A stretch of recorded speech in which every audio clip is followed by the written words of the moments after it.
Like this whole raising of Kundalini. I was, why do people so much get into animal movements? Because I told people to do that.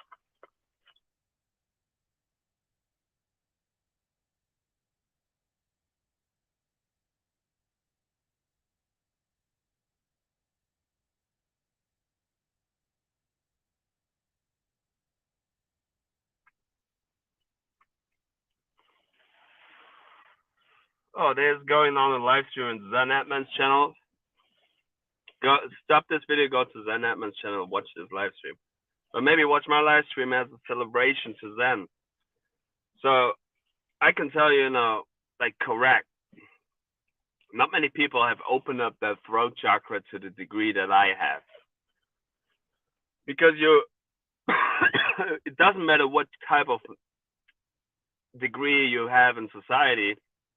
If your throat chakra isn't open online, you won't talk the shit. You're like, keep your viewers here with you. Cut the strings and see. Yeah, like there should be 20 viewers here, 11 thumbs up. All of you viewers, stay with me. We keep the show coming here.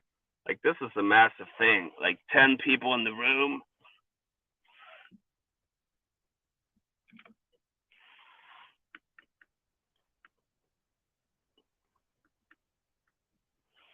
We're doing it.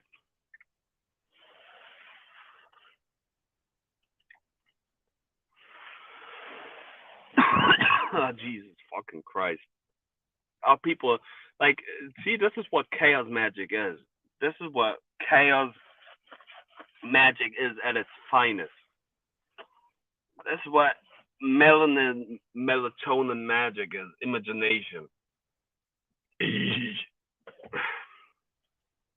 The burbs are for the god of Zen Atman.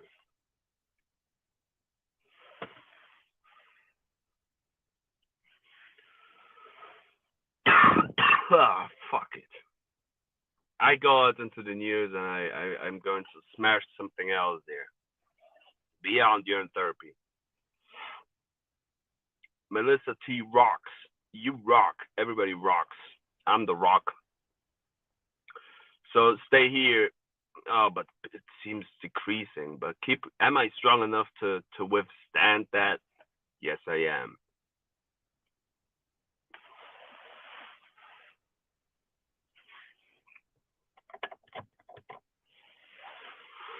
But yeah, this is what it is, I can tell you, like Santa was giving you the presents, like once I die, I probably wake up and I'm like, oh, this was a giant circus shit show. Let's get on the next round.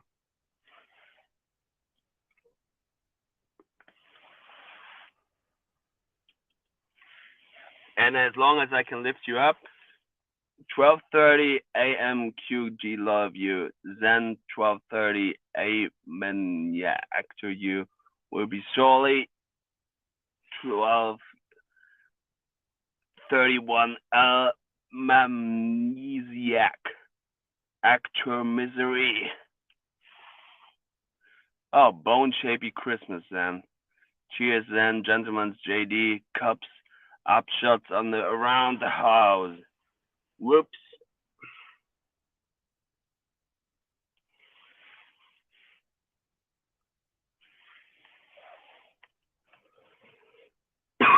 Oh fuck. Ah, come on. Can you even see me? Equip the angels. Hey everybody, thanks John. Good energy to Zen and everyone. Yeah, sorry about that. Was a comment from the other stream. Oh, that's good. Yeah. See, we all web it. We all rabbit slowly.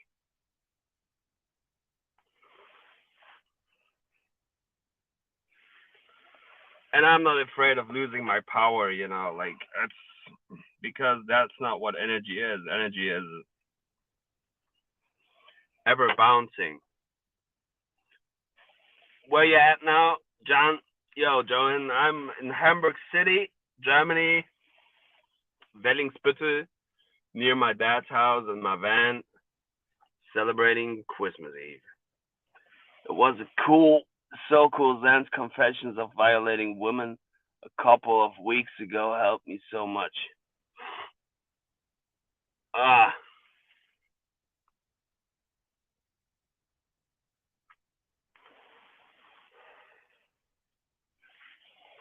I'll probably say wise all like, oh, Fire Drake's there. Yo, sup, John, Junie, Melissa, hey, Jake, Nolly, if you're still here, love you. Ah, nice living life, Hamburg. Yeah. So yeah, cool that you're all here. Thank you. That's an honor to me. So many people are in the live stream. Like I said, Zen is in the credits. Zen is in me. So he is in you.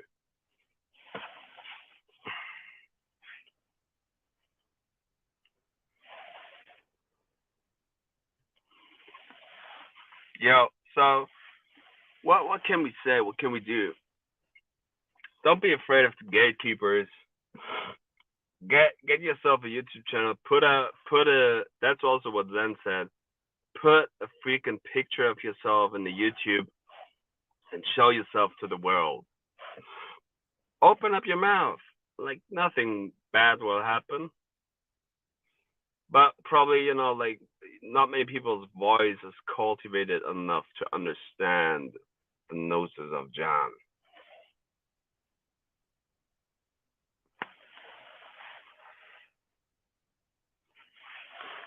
Because uh you haven't studied so much information. And it always goes down to the black dot, to the melanin, to the core, to the substantia nigra, to the hormone that regulates every other hormonal system in your body. Your glands are your chakras. You should sun gaze. You should flush yourself with light. You should get into the light. Hold the front down. I'm getting a drink. Yeah, we're doing it.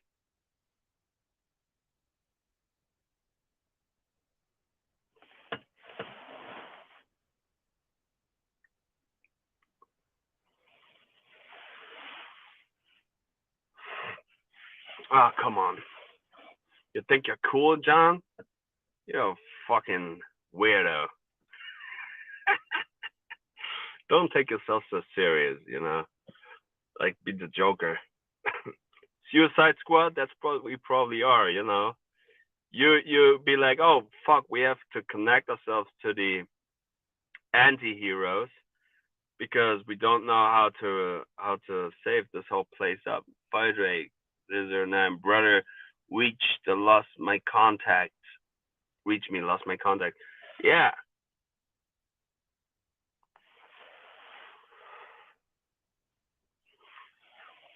But that's also how I study information. I haven't had so many talks with people online. Once I had, they were like Japanese style, karate style, martial arts style, direct into my brain.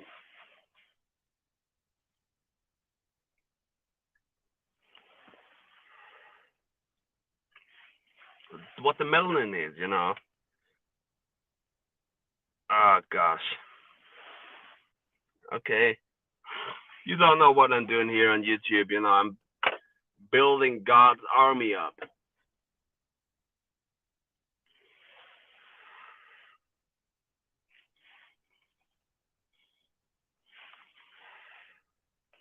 For all of you people who think you have to go to war to do a certain thing, like I'm on the war of consciousness, and I declare war. Although I was trying to talk peace to the god of war, that's what I am. Lol, hey brother, I got it. Got your email. Good. See, it's all like programming in the background, people pulling strings. Fire Drake is an engineer. Like, okay, let's push this live stream to the next level. 12 people, 11 thumbs up. Like another bomb of consciousness, another ninja bomb. Caffeine, 300 milligrams.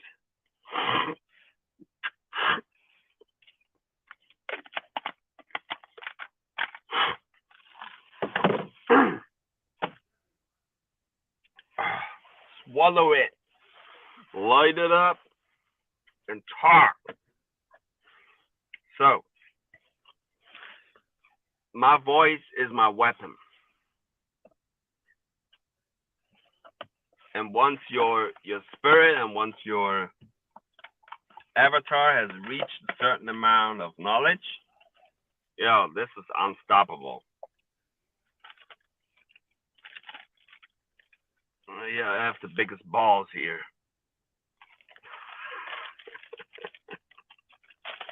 Gosh, fun shit.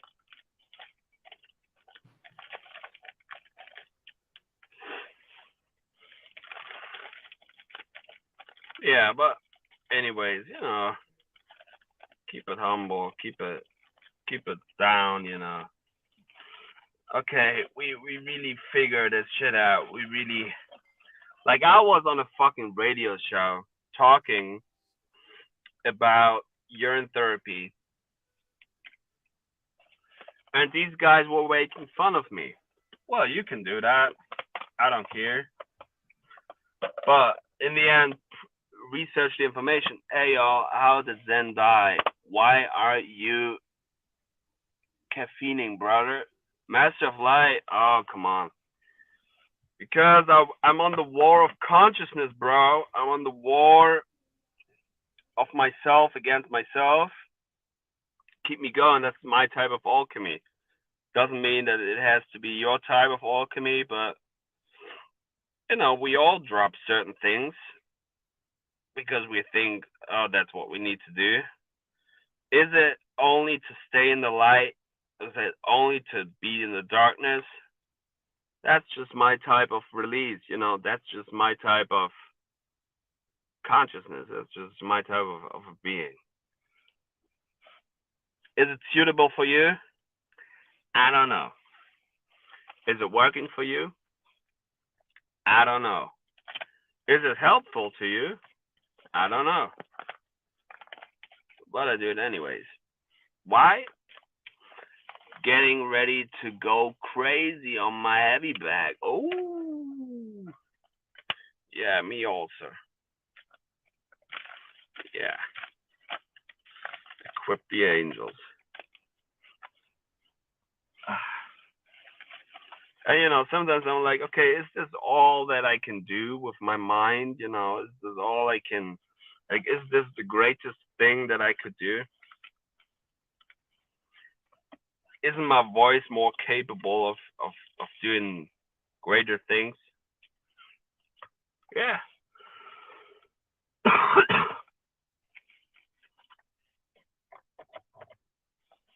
But hey,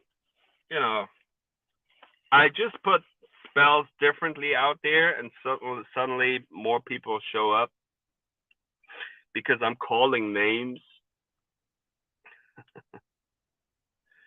Yeah, but anyways, not many people have the balls to show what I do. So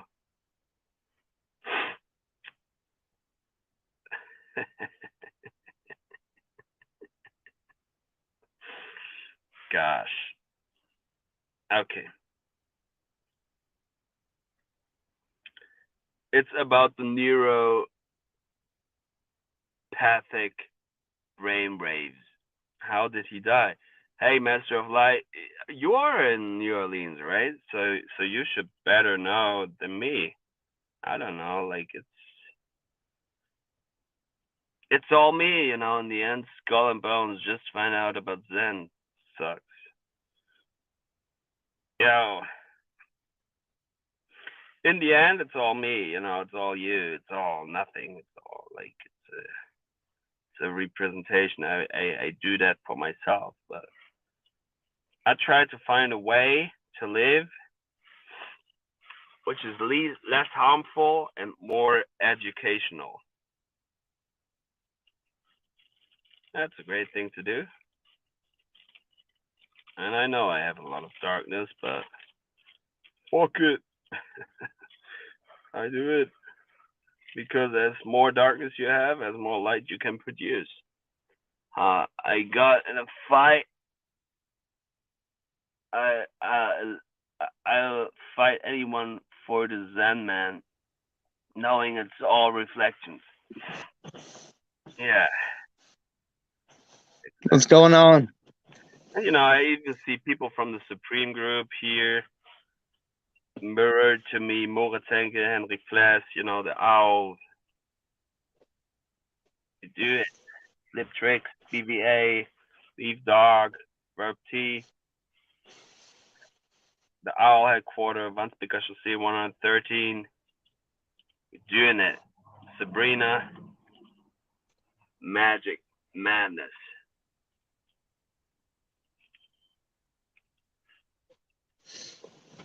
They'd be like, once a certain comment is shown there, and you're like, oh, dopamine hits, dopamine hits, dopamine hits. Yeah, and I do Hey, that.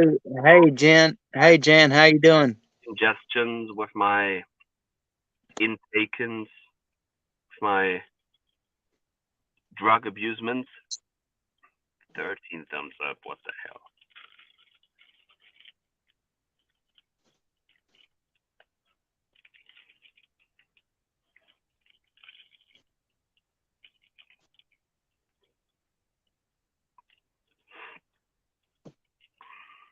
Slow and steady progress. Keep it coming. Keep writing marathon songs. It's the legacy of Zen Atman, by the way. Oh, 60 people. Jesus. Okay. El Guerra, nice spliff, John. Oh, you see it? Looks a bit messy, but doing it.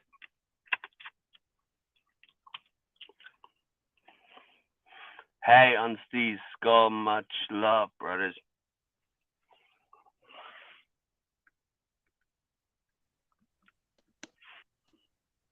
I had to take another picture Hey, Jen. Can you hear me? for the pirates.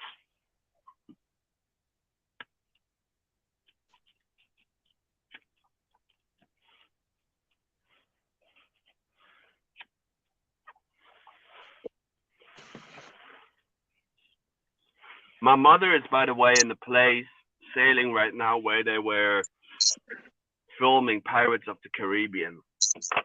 Cool, right?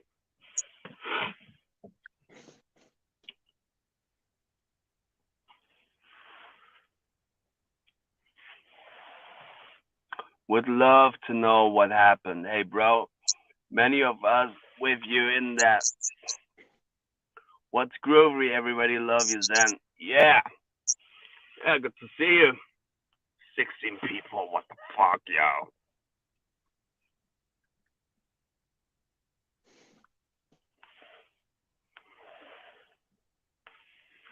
$17 people, even better. We're doing this. We're doing it. What a gift. What a present from the Hey, can everybody hear? Once Hey, can everybody hear me? energy Jan, will can you get hear me? reflected. So this is what it is. 16 people.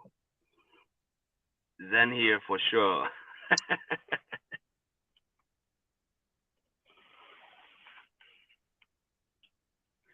Yeah, pass down the energy and so it gets reflected. People die.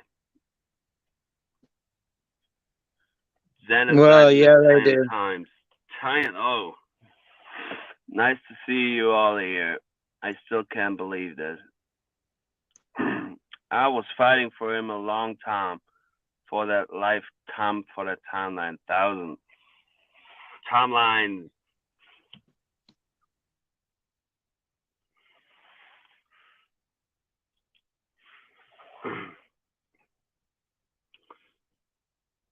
Go mad, yo. I found Zen in 2017 searching for Hey, energy wisdom. hey, Maybe hey, hey! also I'm introduced me drinking. to you in therapy. I'm having. Yeah. I'm having a beer for Zen Zen here. did introduce a lot of people. into your service.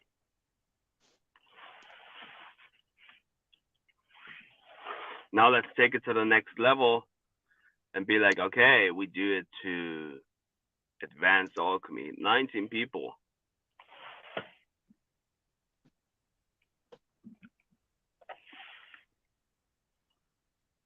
Hey, Jan, can you hear me?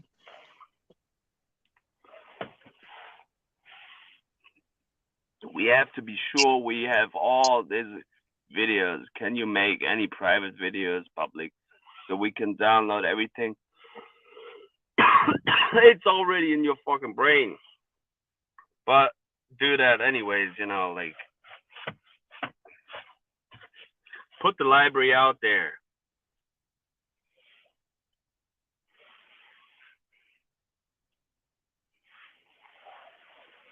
And produce more of the wisdom. Pirates of the Caribbean was produced in Utah. He has need to achieve his work. He got hours and hours of work and talks. Tell us about the owl totem. Oh, the owl. Okay, the wisdom keeper. What is your life path number? Oh, I don't know. Probably every number.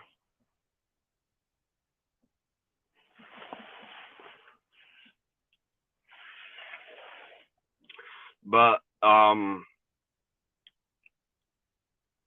the owl wisdom, the owl headquarters coming forward, Van Spicashus 113. It's where I live. Where I'm going to live. Keep fighting for the consciousness.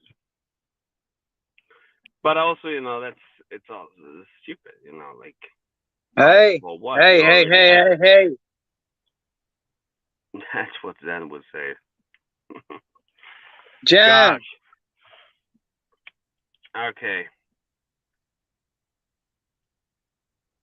Keep it going into the Matrix game. Zen holding a drink right now. Yeah. I have to get hydrated. Have to get a drink. Have to, like, water maybe.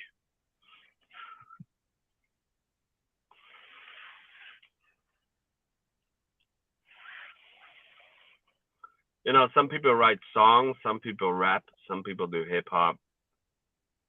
I do videos. Zen made some crazy realities here. Yeah.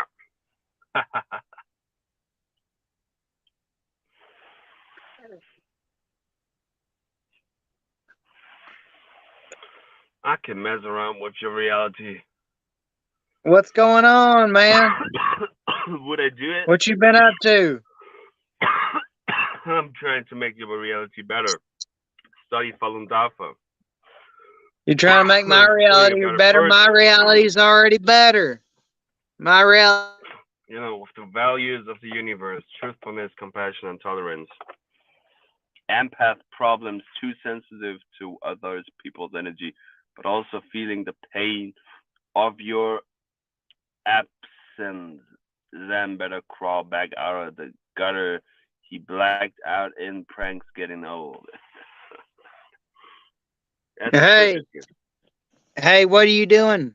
What are you up to?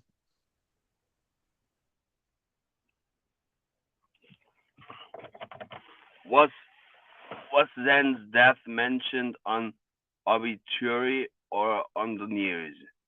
Hello, Fire Drake, Divine Hazel.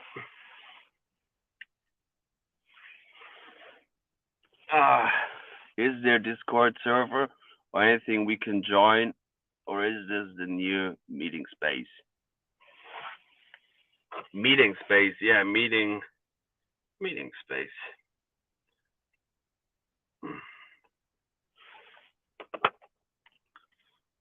Then found the door and just exited the matrix.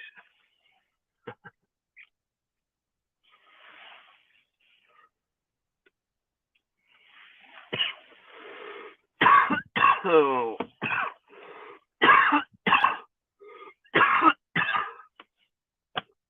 Oh.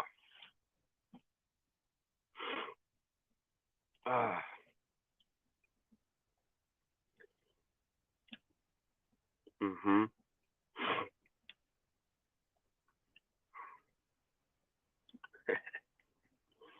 Zen broke out of the True Man Show.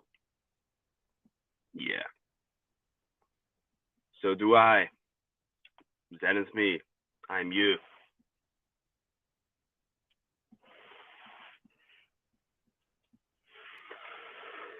Oh, God. Oh, fuck that shit.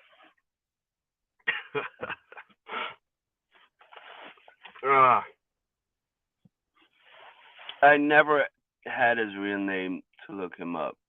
I'm pretty sure his first name is Zenny. Yeah. Come on in, John. People want to talk with you. One of my twins fell deeply in love with Zen. Yeah, I might join the other live stream, but I also have to drive home and go to bed, take my medicine. Also do that. I was already giving a lot of my energy here to credit Suzanne. So yo, sub to my channel. Get the alert message once I drop a live stream, so you can talk with me. But anyways, yeah. Hit the oh, that's what the name is. Hit the notification bell. Just found out, man. X-Man. So, like I said, hit the notification bell, and yes, Daniel was his name.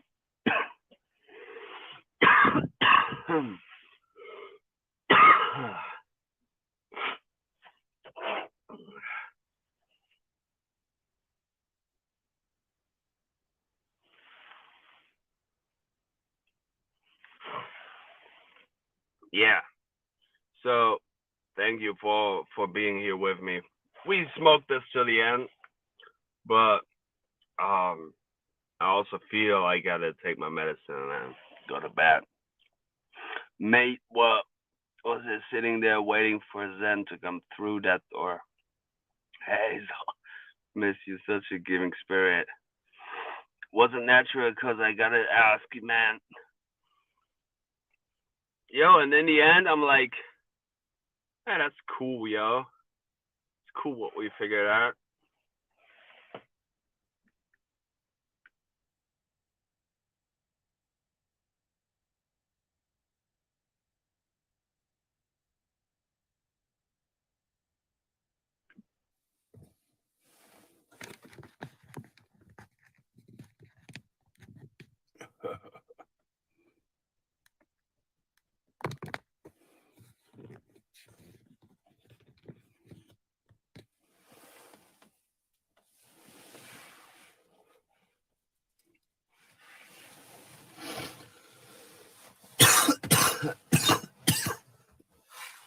Definitely achieve his videos. Yeah. Do a video of yourself, you know, like it's your own archives of the melanated doors of yourself. It's probably like 18 thumbs up in the video. That's great, yeah. That's really cool. That's really good. Good Christmas gift. I was giving a lot of for that. When did you just pass on to the other side, bro? I walk in between worlds, you know. Like, that's what shamans do, right? 19 thumbs up. Thank you.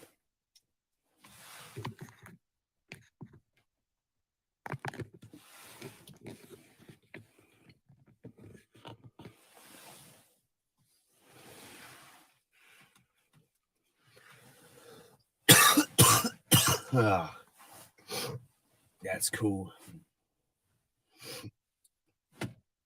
Yeah. Oh, it's worth it. Worth the struggle. Worth everything that I do. I know. So, do you?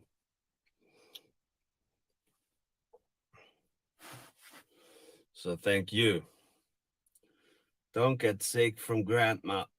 Like, don't know.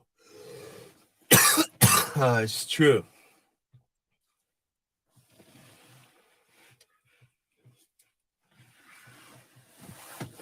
So yeah, that was cool, yo. Thanks for being in the show with me. Wish you all a Merry Christmas. Christ Consciousness Ascension 33 level of free man, son and air, Freemasonry. Melatonin, melanated magic, imagination, Zen admin, John Shamanic. Hit the notification bell and give this video a thumbs up. Type something in the comments and put this video in your favorites. And yeah, we do it. So I look like a snitcher, you know, like I like somebody dies and then I'm like, I snitch all your freaking subscribers. That's not even my interest, because I like what I said with the, you know, with Satguru, with enlightenment, you know, with Shivam Kalpa, urine therapy, stuff like that.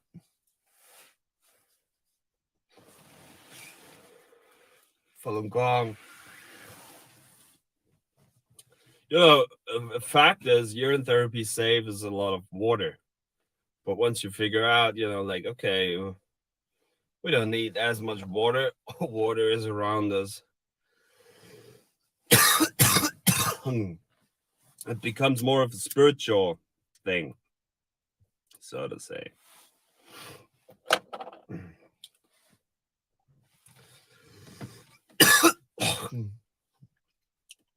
Or what a famous German politician, I think Helmut Kohl, was saying. Was kümmert mich mein Geschwätz von gestern? Which is like translated to, I see you guys around. We all have to continue in his steps. Was kümmert mich mein Geschwätz von gestern? What does my talks of yesterday matter later? See, whatever. I do it anyways. I do live streams. I talk myself into myself.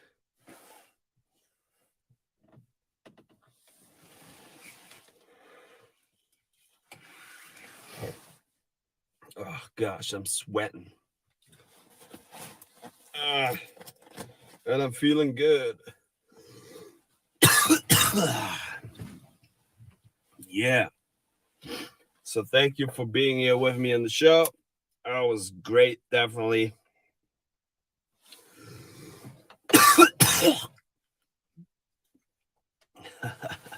Please do not theory how Zen passed. When the truth comes out, we will be told.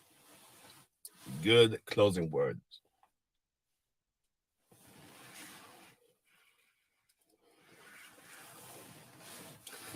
So yeah, Shivam Bukapa, urine therapy, alchemy, showers.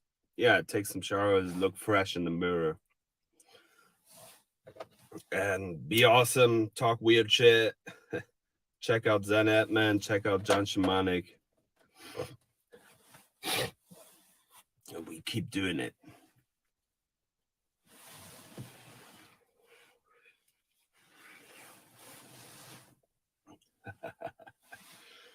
Yeah, that's how we do. It's what we are. It's how we evolve. It's how we revolutionize. It's how we are.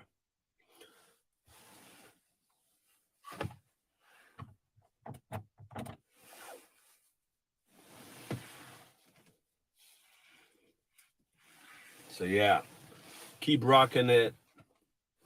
Thank you for being with me. We keep it. We push it to a whole other level on the new All headquarter, carrying the cross there from Zen Atman.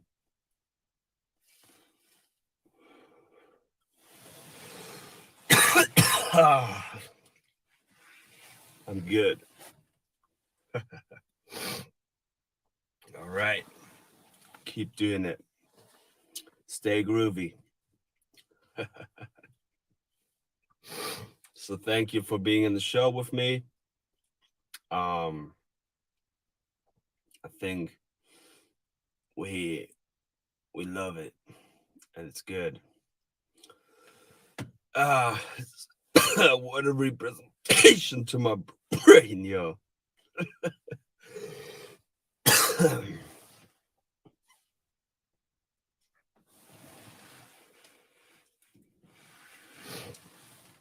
I love you. Zen man, John Shamanic, you're in therapy. Truthfulness, compassion, tolerance.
What's good, everyone? This is Zen. We're going to get into urine therapy, hair, and psychology. And I want to get into a little bit of the psychology later. I'm going to put a new graph up, so pay attention for that. And right now, we'll start with the easy stuff. We'll get into the urine and distilled water as well, and your kidneys. And then we'll get into the heritage and the difference between monks and Native Americans, and there's an interesting thing they do with their hair. So first off the bat, let's talk about the pitfalls of urine therapy or using distilled water. And it's not really a pitfall. It just has to do with your kidneys. It has to do with the cleanliness of your body. It has to do with any kind of, some people call it a Herxheimer effect. Some people just look at it as your body trying to get toxins out of it. And really what's happening is throughout your body, you have stored up information.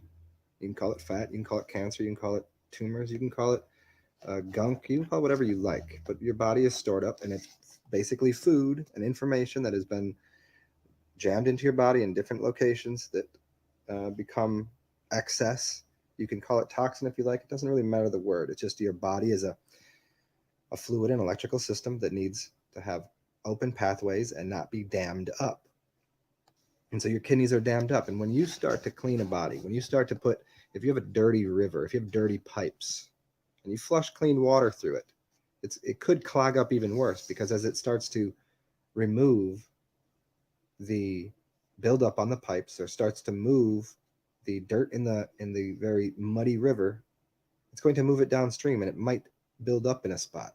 So this is what happens to people when they have negative reactions to anything. The idea of someone dying from drinking too much water, well, obviously what's happening is it's pulling waste, whether and probably in your veins, and breaking up cholesterol and moving it, and it's getting clogged up, and it's causing dilemmas. So that is the pitfall to this. But by doing it, depending on your level of health, the amount that you do cleansing is what you can handle, and you listen to your body. So what's happening with these kidneys, because that's where your blood is basically turned inside out and goes through a wormhole and becomes your medicine. Your blood is your tears, is your sweat, is your water, is your urine. It just goes through that system. Your kidneys are cleaning the blood and turning it into your medicine, which is your urine. Most people don't need you. Here's the point of the urine therapy, that everybody, it's wasted, don't drink it. And this is not true. That people, we're in a society right now, we're in a world where we've become so toxic and overloaded with chemicals and positive ionic things such as salts and heavy foods and cooked fats and things that just shouldn't be in the body, that have caused so much chaos and so much disruption in the electrical as well as the water system of the body, and the material system being the skeletal system, because there's built up in joints, seen as arthritis, or build up in the head, in your brain, seen as Alzheimer's.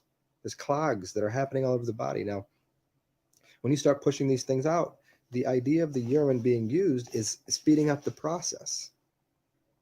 And if you're in a very bad state, if you were to go on a very do a quick turn, you might cause problems. So this idea of using urine probably wasn't used too much, because people in the past, the ancients, our ancestors, they probably used it occasionally to clean out the offenses they've done to their body throughout the year. They've done certain fasts. If you look into the Mayan calendar, when they were doing fasting and feasting, there's a whole different system, an organic living system. But now we just feast and overfeast every single day, and no one fasts, and no one goes through the cleansing process. So their buildup of stuff that shouldn't be in their body was small. They were taking in the devil plane, the satanic plane, the demonic plane in a equal balance to the spiritual plane, meaning they were etherically dreaming, and they were participating in higher knowledge, and they were cleansing their body from the things that they ingested. They did both. There was no separation. There wasn't, the world was not looked down upon, and the spirituality wasn't looked up to. It was taken in proper measures. But people have taken in so much of the lower realm, demonic world, and again, it's not a bad thing. It's just heavy weight. It's just dense material that we've put in the wrong places and too much of it. And as I always say, it's not a problem to go out and enjoy the things and imbibe in whatever you like, but it's just having a. This book shows where the plant grows. It shows No addiction, meaning the language that rumbles around your head, attached to Hanuman, the monkey mind, that says, go do this, go do that, go eat this. And then we become continuing and doing that. And now it stores up in our body as whatever it might be. So the urine just helps to speed up that process of moving things out of your body so you can re-inform your body to the proper charge and cleanse yourself out. And so these kidneys, being the temple storehouse for cleaning the water treatment facility, as it were, it takes in the dirty water and spits out clean water. And as that happens, the kidneys should be getting cleansed as well and pushing things out through the back door. And that's where your waste is. The waste product is the soil. You say a child soiled his pants, meaning pooped. And that poop goes to the soil. It's part of the soil and the soul of the earth. The soul is the sun and the soil is the earth. It's the same thing. One is dense and one is a vibrational light matrix. It's the dark and the light. It's just that simple.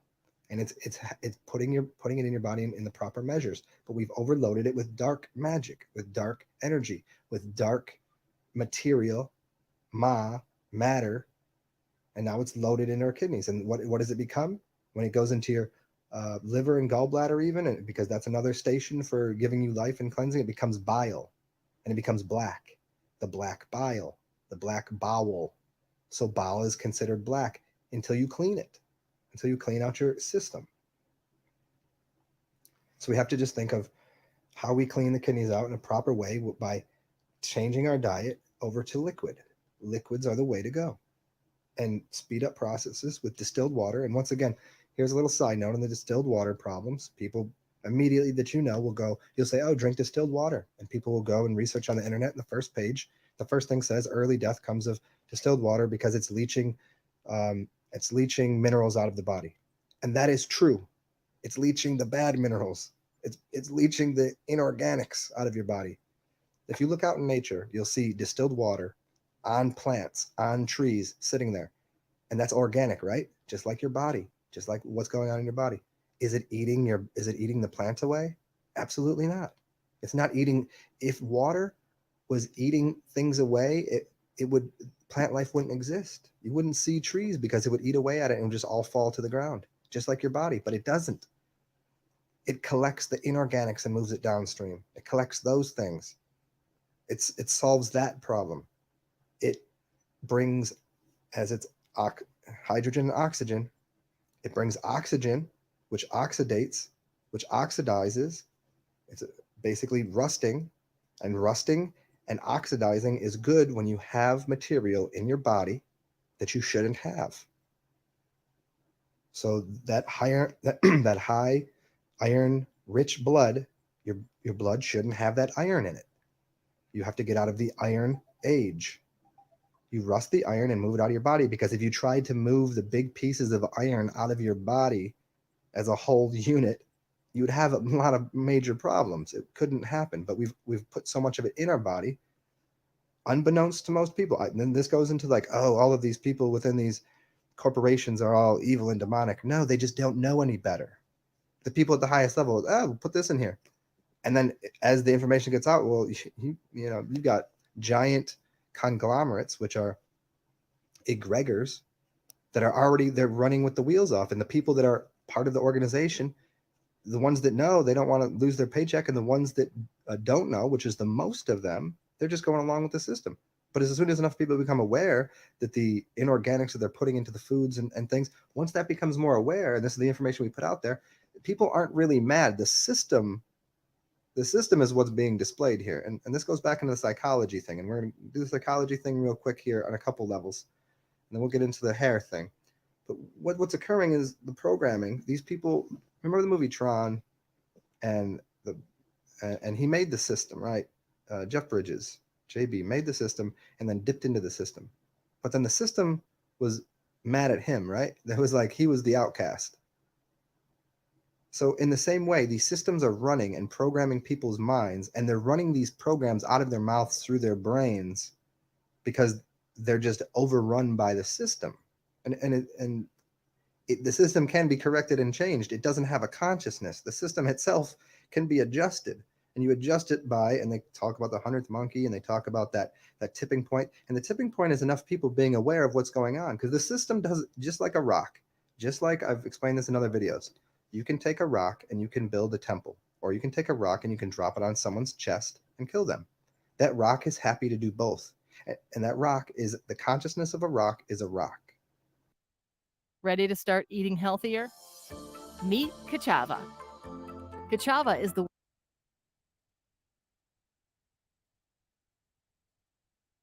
But most people are underneath the rock. They're underneath the program. The program has no consciousness other than the consciousness that we give it. And who wrote the systems? We all did. The organic world, the people, the humans wrote the programs. So it's a matter of getting in there, adjusting the dials in everyone's head, and going, hey, the system isn't going to be mad at you. The system has no feelings. The system doesn't care. You can change things. And as this mounts up, the people that in their ignorance build a system that wasn't holistic. Again, I don't think anybody did this out of evil means. I think they were just trying to get money, be part of the physical world, and protect their family and their life and their livelihood, because they don't know any other way. But as the amount of information mounts, that hey, it can all work. There's enough for everyone. We just have to change the system slightly. There's just a couple things. There's a ghost in the system. And it's that idea that in Zen and the art of motorcycle maintenance, they talk about there's a ghost. We're sitting there believing in ghosts. The ghost is in the system. The ghost is running through people's heads. And this is the psychology of it. And this is I don't think I'll do the whole picture now that I was going to draw about this connection between self and what the outside source, being a TV or someone else, and a relation. We'll do that another time. But just I think I've covered enough of that here in what this matrix and this program is. You have to be focused on this one simple idea. There's no one at the helm of the ship. There's no one controlling it, and the programs don't care. The people that are programmed by it seem like they care, but they're just spitting out and regurgitating information that was dialed into their head. It's like people that have certain jobs that identify with being that job until they get a new job. Well, have they changed as a person? No, they were always themselves. And so these programs can just be identified differently. That's why you see people in all different kinds of jobs. They identify differently, but they're underneath the system of whatever that job is. And these are the things that are being programmed. And there's all sorts of businesses that go out of business. There's all sorts of egregors that fall because the consciousness gets raised up to go, oh, we can make a better system. And no one's a loser here. No one's losing by upgrading the entire system for the entire planet. No one can lose. It's simple. It's just upgrading the whole process. So what does this have to do with distilled water and heritage and hairs and ancestors? Well, the reason that monks shave their heads is to basically be reborn, to get rid of memory, to get rid of karma, as they would probably put it. And it's this reincarnation thing. Monks always say they're reincarnated. Well, they're reincarnating every time they shave their heads, because that antenna, that's what your hair is, an antenna to different wavelengths. So they go through a few days, maybe a month of getting information and connecting to different sources, and then they shave their head. They get rid of the connection to those pieces of information, those sources, so they become an empty blank slate once again. And this can happen through lifetimes or during a lifetime. This is what they try to do. They eliminate their karma. This is why their diet is so basic. They don't want to bring in anything into their temple. So their temple stays clean. They don't have any experiences. Maybe in the astral realm, maybe they're doing something out there, almost certainly, but their temple stays clean. But then again, they're not able to really dive deep into accessing and exploring all levels of shamanic consciousness, like an Indian might, a Native American, I don't even know what the correct word, tribal, an ancestor. What can they do? What does their hair connect to? It's their heritage. They earned that. That was what they did. The struggle that they went through to grow that, to have those experiences. It's like a spine. It's like a connection to all realms. If you have a longer antenna, you can connect to more things. So it's not saying that these monks are wrong. No, that's what their purpose is. So what they do, they walk around with a big smile on their face. Namaste, love and light. It's a new day. It's a new experience, and that's a great attitude to have for a lot of people. A lot of people need that. A lot of people require a rebooting of the system. A lot of people require a rebirth. But Native Americans, they have a much larger heritage and philosophy. They have a different participation in the snake realm as well as the eagle realm. Do mushrooms freak you out? These won't. But it's no wonder. The higher spiritual realm and the lower demonic realm, the shamanic realms. And so that connection is to that. There you can look into these stories of during, I think it was World War II or World War I, that the natives of the land were brought into the military so they could astrally travel and they could get out of body and go do things. But what the system didn't understand, what the army and the military didn't understand, was that they were connected by their hair to different dimensions to be able to go and fetch the information, to be able to go see, to be a seer. They were connected with their heritage and their hair. And so, but they went into the army or went into whatever, and they would shave their head because that was part of whatever the army did. The people in the control didn't know any better. They just, well, this is what we do here. Oh, you just have it in you, and they would shave their heads and they wouldn't be able to connect to the things. They wouldn't be able to get out of into the different realms. Now, we're at a place and an age and an understanding that it doesn't really matter about what your hair looks like. It doesn't matter because we've upgraded consciousness on so many levels that anyone with any kind of level of spirituality, wherever that you can get rid of your hair if you'd like. You can. It doesn't. That's not the end all. It's just a tool. It's a very good tool.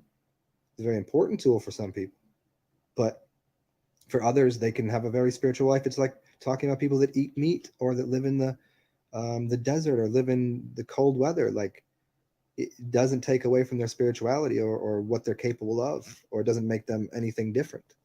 It's just where you are. You have, like, a lot of people have the capability to not participate in karmic things like eating meat and succubusing off of other things' bloods, so they can just eat the fruit, or even get to the point of just consuming of themselves and urine or water, and that's the next level. But as I'm putting this out here, what the idea is, again, heritage is hair, and it's the connection to the spiritual realms that the shaman, that the Native American has.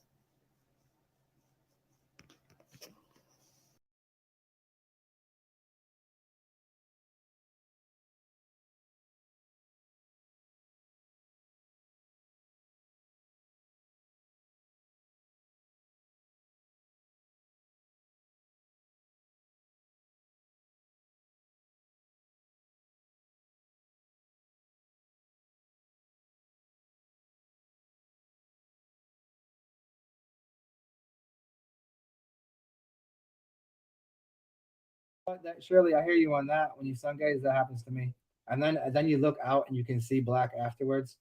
Yeah. Huh. Interesting, Ashley. 168. Do you Leo Slayer? Do you drop weight to go fight, or that's your fighting weight? That's like you walk around like what, 170 something, like almost 180, and then drop to 168. Is that, or? Hey, what's up? Ultrasonic Coup 7 is drinking Adrian safe as in days or months old. I would go for months old, and it's no, I think I've gone over this before. I think it has different purposes. More clear urine is going to be more affected in cleansing, and the stuff with the right in the morning, you're going to have more of your all of the antithesis to all of the poison that was in your body. So you're going to have a lot more panacea in the morning. You're going to have more of the chemical nutrients, et cetera, all the stuff that's like kind of left over as things your body either didn't process completely or that are solutions to problems. And so I think that they just have different purposes. And if you're going to use aged urine, just a little bit. You do not want to drink a lot of that because it's very intense, and you'll see. You want to definitely do that with mix it with some fresh. So yeah, the morning urine it has a different purpose.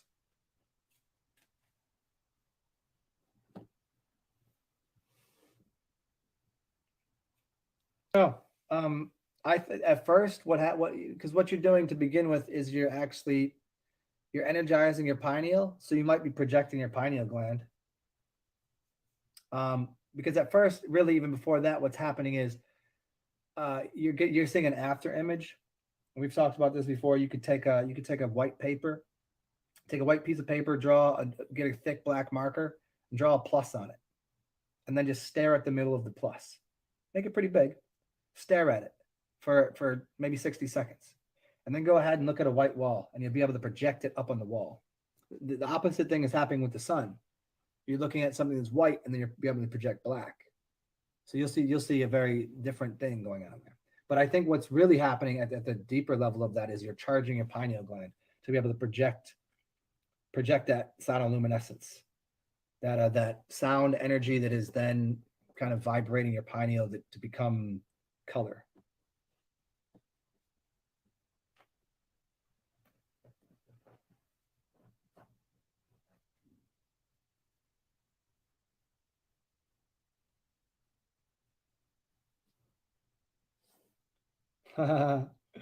That's awesome. You both forces, yeah. That'd be wicked, man. Get somebody to film it. I want to watch it. That'd be awesome. You said maybe gotta think about it. Yeah, I mean the first part is sure, but where I said I don't know, like that, it seems like maybe that's what's happening, because I think because that's part of drinking urine and staring in the sun is being able to project images in front of you. Long fast will have you. Somebody say, "Oh no, you're hallucinating." Nah, you ain't hallucinating. Everything, to get into the genie and get into the. And I don't even want to speak his name like that because he's probably doing something. I don't want him to hear me and come in the room. I mean, if he's busy or whatever. But Torrance Garden, the way we were talking about the other day, is like everything's hallucination. Are you still somehow licking that off? See, baby, don't lick that off, honey. Don't lick that off, baby. You want some food? Let's go get you some food. Give me 1 second, guys. Let me give this dog a little food. Maybe that will solve her problem for needing to eat something. Come on, let's go get you some food. As the sun went down, I walked away, and for the next like half an hour, all I could see is like what seemed to be columns of green light everywhere. Just like columns up and down of green light. There was a couple other colors that I could see, but it was so strange. I did a very long sun gaze at sundown.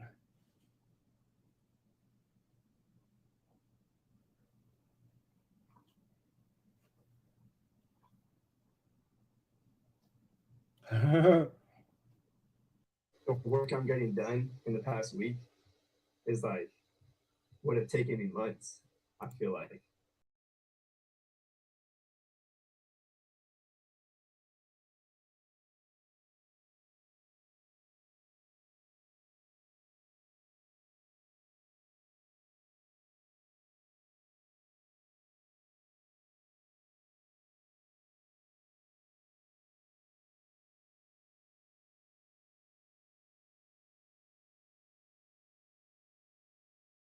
What's good, everyone? This is Zen.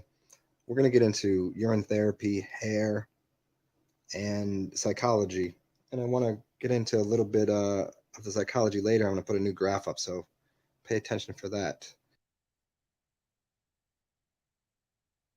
All right, pay close attention. I'm going to explain to you flat Earth and what the difference is between the hooting and hollering of people that use just a Bible perspective to consider flat Earth and what most people really think.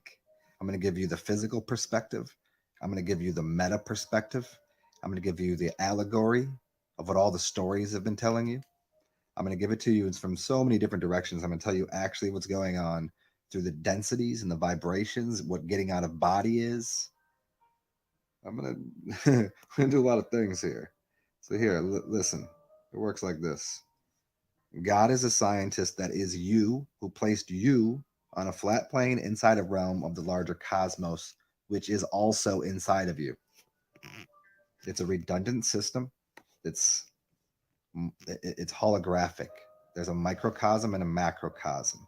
So for people that say, oh, you believe in flat earth, so you think there's edges and we're going to fall off, and it's silly. This is not what 99% of people believe, that know that we live on a flat plane of existence. However, that's not the whole thing. And when we say we don't believe in planets that are around in outer space, it's not that we don't believe that. It's how we believe in where we are on this dimension, on this plane of existence, and what it is. So let me further show you how this works, what all these stories are. Is these stories of these archetypical gods and these mermaids. I'm going to get into what the moon is, the moon matrix, what getting out of body is, the Fisher King, which is the Jesus Christ figure, Kundalini. And I'm going to show you from every single physical, metaphysics, and allegory that I can. But it's this basic. That little spot down there is what most people that believe in a flat earth, they believe that we live in that. And this is what I would assume as well, to a degree. Because again, that dome there is your skull. You live inside of your skull, but you live on a flat surface. Because how else would it work?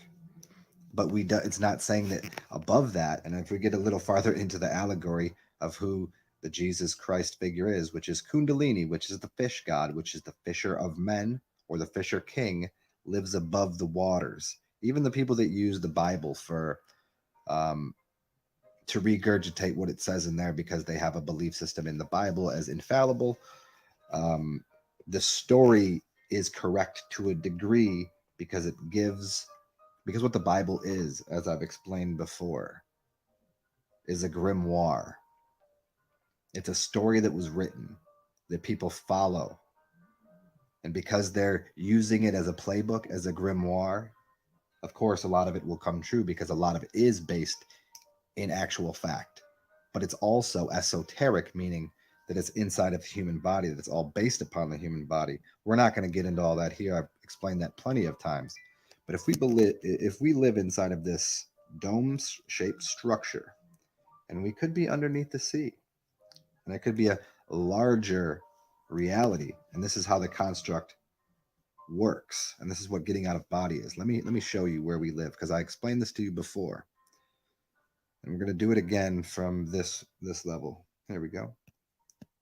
Okay, we live in this vibrational construct right here. Here is the everything. Now, when you live inside of this we'd call physical reality down here.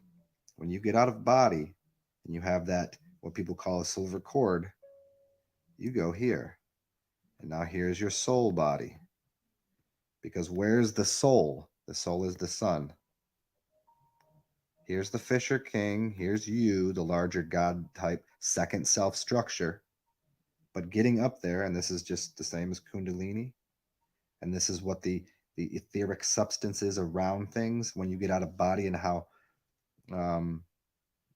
thick it might be to some people, and people have experienced going through this dome right here. Now, here you are inside of this physical matrix. If you've never been out of body or don't know it, you go up here to the spiritual realm, which includes these bodies of energy, these planets, and they're always the planets. The 12 planets are, or depending on your theory or the understanding that you have of whether it's used the Greek gods and or the 7 planets or whatever it might be. See, these archetypes of energy come down and radiate through here, through this sea. And at sea, I'm giving it all to you again, is the connection between Saturn, the timekeeper. Saturn is salt, is the cedar, is the timekeeper. It's the cube. So this is why the sea is salty, because it mimics itself. There's the cube. So here's all of the soul up here at top. Let me rewind a little bit of this for you. There we go. Let's go backwards here. So again, Saturn, the planet, the energy body is connected to what we call the cube. What is incubated? And the cube unfolded is this. Is the cross. There's your 6-sided cross. It doesn't matter how you unfold it, whether you unfold it that way or you unfold it this way. One we call this thing, which is the upside down triangle, and one is this triangle. Now you have to look into my other work if you don't understand what I'm saying there. But it's just 2 directions of the theory. But as what's happening here, I don't want to go too far out of staying on this path of explaining flat Earth, getting out of body, and what this cube of Saturn is. This cube, which is why the sea is salty and connected to the moon's artificial matrix basically causes refractions and reflections. Here we go. Almost finished with this. Here we go. Refractions and reflections of the actual soul light up here, which is the 100% full spectrum light, but then goes through the water, which is filled with cubes of salt, and it gives us the illusion of things.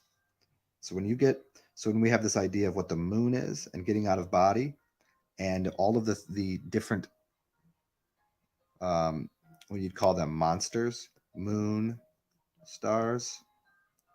You call them moon stars.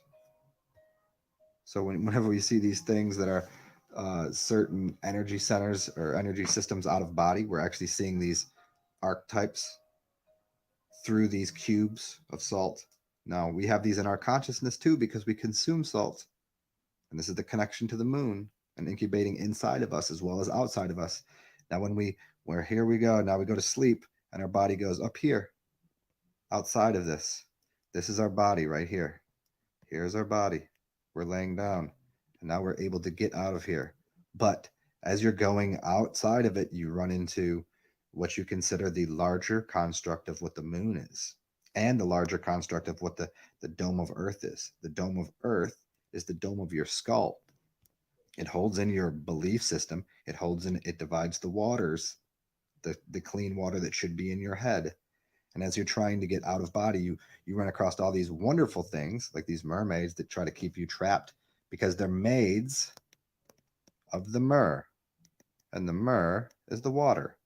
And the myrrh is also connected to Mars, which is a war. But again, this is the water substance to keep you below water, to keep you as a fish.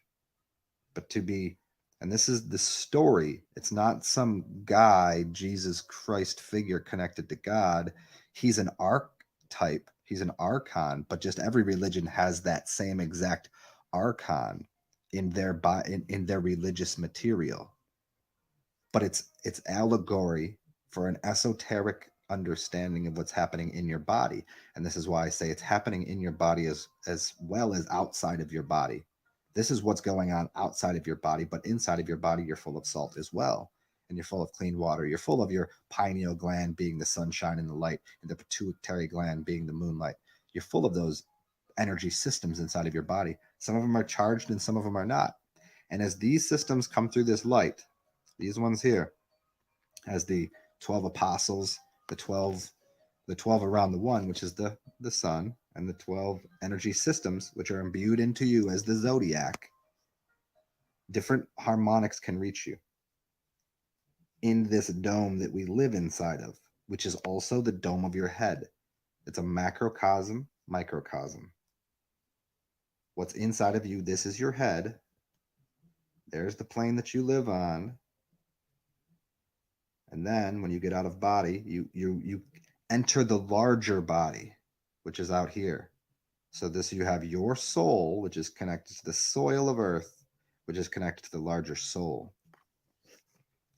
And just to regurgitate this one more time about this cubes of salt, which I really speak to people heavily on, the moon in the salt matrix is the Saturn timekeeper, because you're inside of time, and time is collapsed inside of the cube.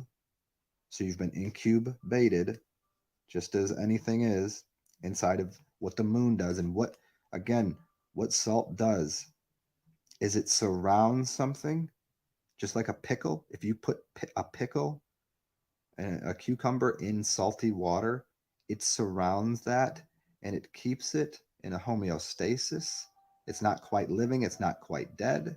It keeps it just like a tomb, just like the Egyptian kings and the pharaohs. What they tried to do was pickle themselves, basically, to keep their body, the atoms in their body, alive just enough. So when the tomb was removed, and the tomb is atom, the atom. So this is why Adam is the man, because the atom came down, and here's the king up here. The king is the son, is the Jesus, and down here is the Julius Caesar, the JC. I'm giving you a lot of different things here, but the JC is the hook. There's the fish. So you are fish. You are this man up here. You are that thing. Woman or man, doesn't really matter. It's just an allegory. I mean, it's actually true as well, in the sense of you're fishing for yourself down here. And this is you getting out of body, going through the cube of Saturn, releasing yourself from the salt and the incubation, which is controlled by the moon and the moon matrix, because the moon, being the surrogate mother, held you within these waters. Just like the birth process happens inside of your mother's womb, the natural womb, which is filled with waters, you are incubating inside of that in there. It was a plasmic structure, which is, again, full of what? As anybody knows, it's your blood is your plasma, is your urine, is your sweat. So now when you get into everything else, I'm trying to explore with people and explain to people about the power of your urine, Orion's belt, and what this has to do with cleansing your body. You're putting the clean water back, and you're getting rid of the salt. And as you remove the salt, the fluidity between where you are as a soul and getting out above this surface tension. We can get into surface tension sometime if you want to, and understand how that works. There's much less surface tension when you get rid of the salt. The salt is actually causing a buoyancy, or a differentiation between what is liquid and what is gaseous, or what is liquid and what becomes mystic. So this gets into Gerald Pollack's work. It's called the fourth phase of water. We're turning you into a fourth phase of water, which gets rid of the salt and makes this area very easy to transverse. Hope you guys enjoyed. Chat soon.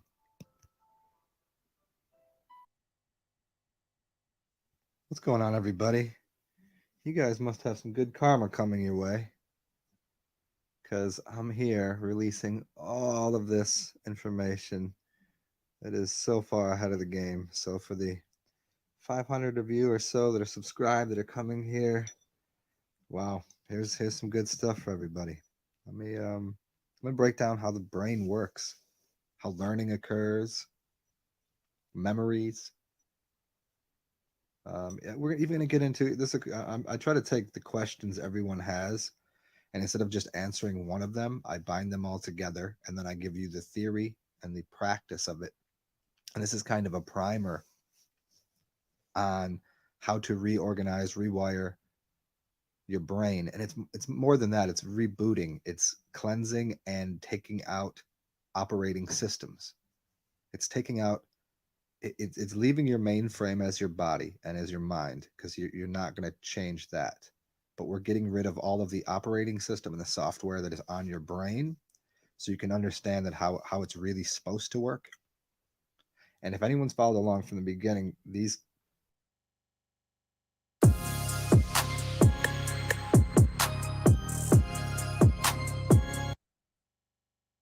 have kind of gone in a little bit of a sequential order. I know I jump all over the place, but there is a little bit of a sequence to getting to explaining how the brain functions. If you understand, when I've got into cleansing the body and how programming works, how people are underneath spells, how to actually cast spells, how hypnosis works. And these all go into, how you experience your world and how you've been programmed and how you think your brain works. So let me just jump right to the first question that someone had, and I'm going to go into how the brain actually operates underneath this whole thing. And the first question was about wireless signals. Now, we have to think of it just in the same way. Our body is like a radio in your car. You can turn into certain frequencies. You can tune in. You can, like when I say turn in, I mean literally turn inside of yourself and you turn into that frequency bandwidth. And what happens is we get entrained. We get on a harmonic with certain stations, literally when we're listening to them. But while being, say, around that frequency, even though it's invisible around you, you could alter your state. So if we looked at it just in the sense of a C note doesn't work with a D note, you could be at a different harmonic as a D note. You could change your breathing pattern. And this, again, like I've said, you've got to kind of get into my other videos, because if I were to put one video together on how this all works, it'd be a week's worth of sitting down and listening. It'd be a week's worth of classes to really understand how this all works. But I'm trying to condense it down so you can all kind of visualize it from the base level blueprints of how the mind and the body works. We have to look at the body differently. We have to look at the mind differently, and how things really, really occur, the underpinnings of reality. And as Tesla said, if you look at frequency and you look at how things, like just from that level of frequency, meaning how often do things occur? Everybody, oh, everything is frequency. People say this and they give you these charts and graphs, but it comes down to patterning and how often something occurs. And so that occurrence of a brainwave is the same occurrence as something that would happen. Like if you turn your channel on your radio to say 99.5, you're going to hear pop music, and every 10 minutes or every hour you'll hear that same song, and that same song will be 3 minutes and 30 seconds long, and that song will have four riffs in it, and then it'll be a 16 track, and you'll have the hook that will occur 4 times during the song, and it'll hit certain frequencies, and you'll listen to that, and that in and of itself is an even larger overlaying of a set of frequencies. How often something occurs. You get up in the morning at 8 o'clock, you go to work and you listen to that station, and boom, you're into that entrainment pattern.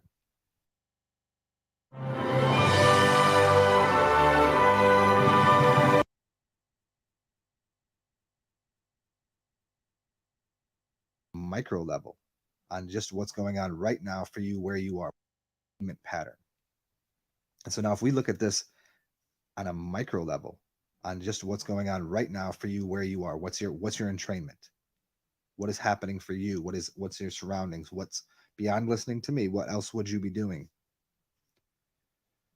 So if you're sitting in the car and you're listening to a station that you don't want to, you can change that. But you could also change yourself. You could also change what you're receiving. So in the physical manifestation, in the physical environment, you're in a car, you can change that station. That's obvious. But if you're in an environment and you'd like to change what station you're actually listening to, but you don't have a dial in front of you, you can change your breathing pattern. You can change your mudra, what fingers are connected, and you can change, by doing that, you change what brainwave you're on. And now the further point of that is by changing the brainwave you're on, and if you have enough, if you're the biggest gong in the room, if you have the most ground, you could change the environment, you could change the room, Everybody knows when someone walks in a room, you might feel something because they have a lot of power. It might be negative, it might be positive, who knows? But starting at that base level, just by changing your breathing pattern, by changing your brain waves, you actually attune yourself to something different, to a different frequency, to a different even perspective. If you wanted to just look at it from a superficial level, you could change your perspective of how you feel or think about that song. And again, it's about how you feel about something. Remember, your emotions are what's caught up in the song. This goes back to my video I just did yesterday on feelings and emotions and memory. Remember, your feelings are exactly what you feel. Your emotions are what you think about how you feel. And it's connected to the future and the past. So by changing the state that you're in your brain waves, you no longer are attached to that wave, because it's a wave particle duality. Remember this. The wave is the emotion and the particle is the feeling that you have in the moment. And so you can change the particle that you are, meaning to not be entrained within a certain set of vibrations and frequencies, and step outside of that and look at those from a different place. Then no longer are you caught up in the emotional aspect of what those harmonic resonances are. And then you're looking at it from a point of reference, from a third party standpoint, meaning a warm meal, some fresh fruit, a bedtime snack. A healthy, happy childhood is not possible without food. Yet millions of children barely have any food. That then you become an observer. You become, that slit experiment. There's a wave and a particle. You become the particle that looks at the wave.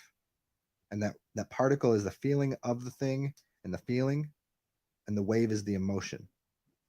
And you can get into emotions if you like. There's plenty of reason too. There's plenty of reason to be on the wave and participating in that in the present moment. It's binding those dualities. It's the whole idea of why people love surfing, because when they're surfing, they are their own particle and they're actually on the wave. And so they're present in their feelings and they have no emotions about it, but they're feeling the emotion and the feeling all in one. And so I know that's taking it down the line and the furthest point of this, but that's everyone's goal in life. And by doing that, you collapse memory, which means water and light. Mem-ori comes of the Hebrew words water and light. And so it's collapsing that down to a present moment.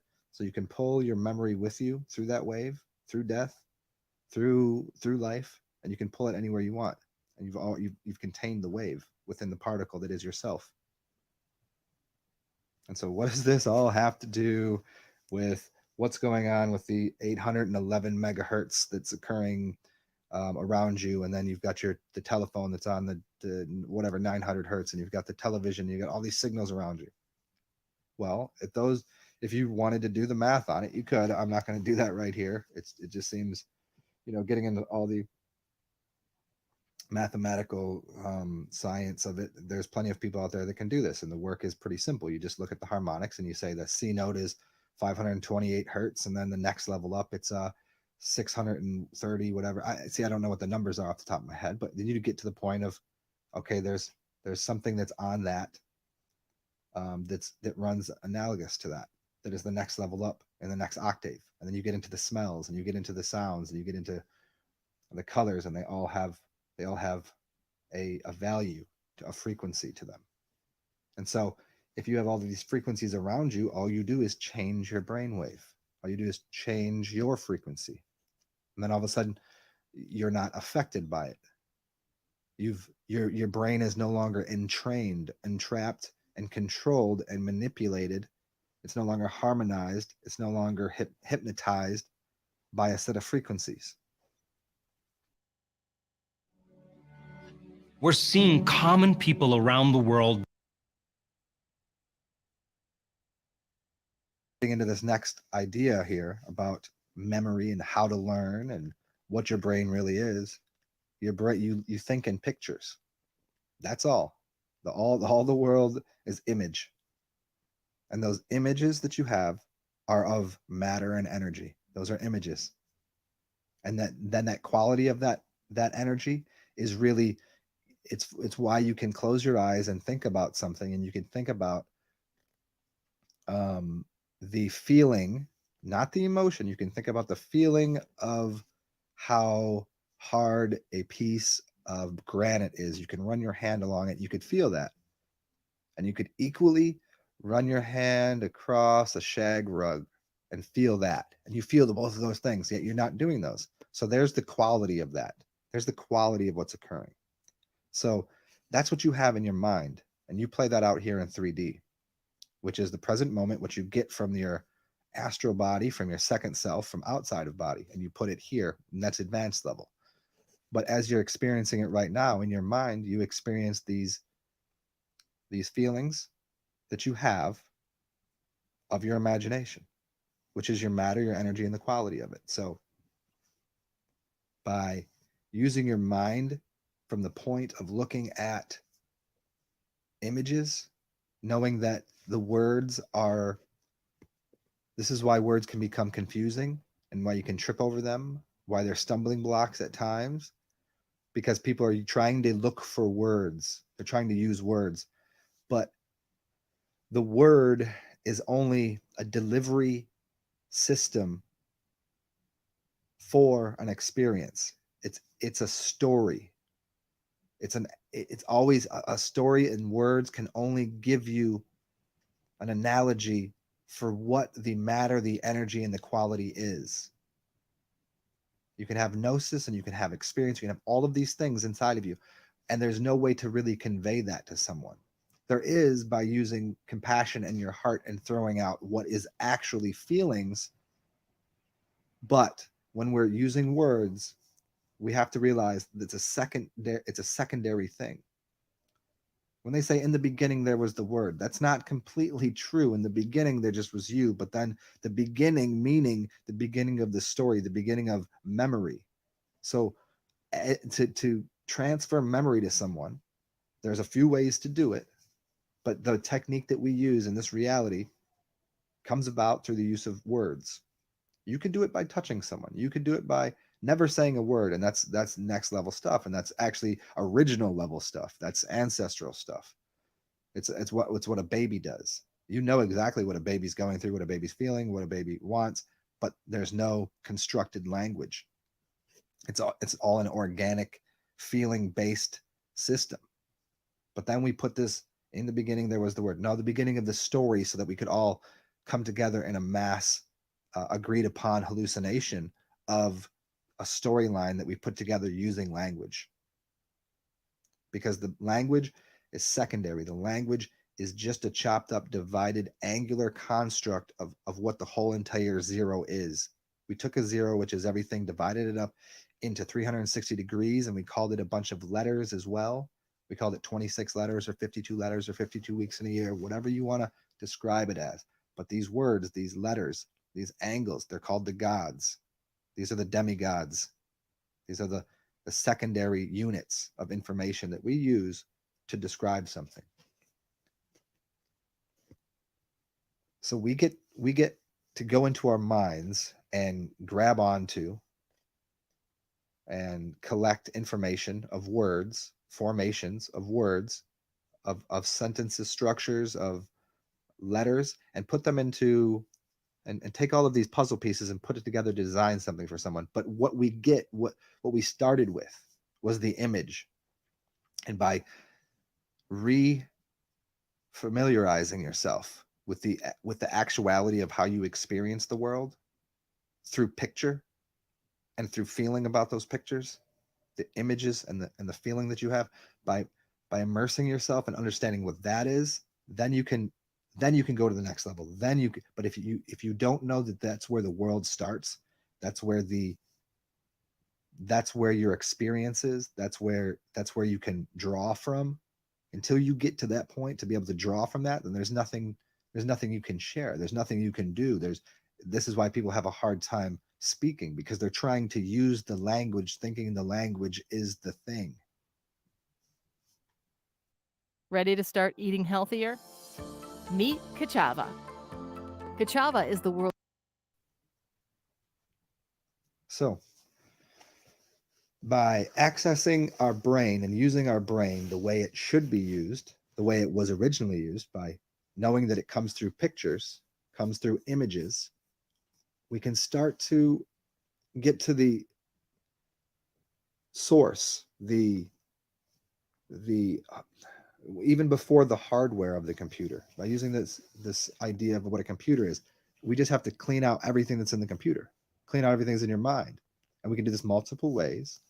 And it's not just about going and doing memory exercises and doing all of these visualization things, because these visualization, as good as they are, as good as these ideas are, if you don't have a clean board, if you don't have a blank slate, if you don't have a still water, if you don't have clean water, meaning if you look up at that board and when you're in third grade and the teacher has writing all over it and they go to write more on it, wow, how could anybody decode and see that? How could you? It would be confusing. And so in your mind, you have a bunch of words and language and programs and software that have already, overrun the system. They're all loaded up. And when you need to reboot everything, and to do that, you need clean water. You need to clean your brain out. So this idea of even what Alzheimer's is and what happens to the brain and short-circuiting ideas in your mind through the salts and heavy metals that are in there.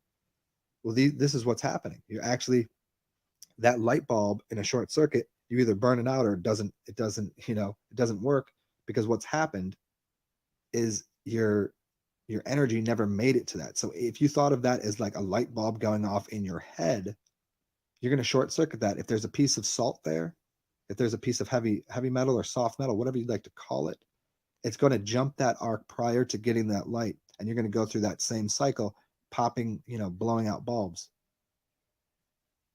So you need to clean all that out. And that's the first thing, to give yourself a blank slate, a clean hard drive. So then you can load on, and in fact, you barely are even loading on programs. You're just getting to the source code, which is the imagination.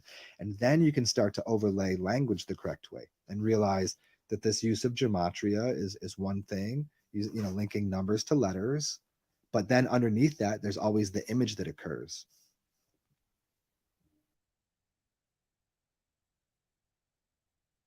You might not want to give to charities because you're afraid your money goes to stuff like this. We get it.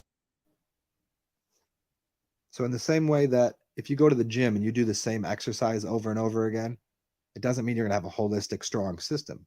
If you go and you don't do the exercise correctly, you could, you're going to damage yourself. You're going to put yourself in a bad position.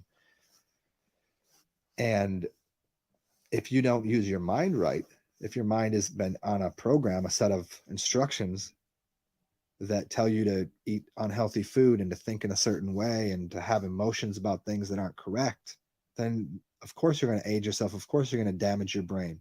And all these things will be an outpouring. And you'll see it in the way that you experience reality. So by dumping everything, dump the whole system, and start at the beginning of looking at things through the three truths of how you experience reality: the matter, the energy, and the quality of those things. So it's your imagination and the literal feeling that you have right now. How does your butt feel sitting on that chair? How does that feel? Not what do you think about the fact that you're sitting in a chair and that chair probably shouldn't have been put there and it's made of material that isn't healthy for the environment. It's causing you a backache. No, none of that. How does it feel to sit in that chair? What is the sound of what's happening outside?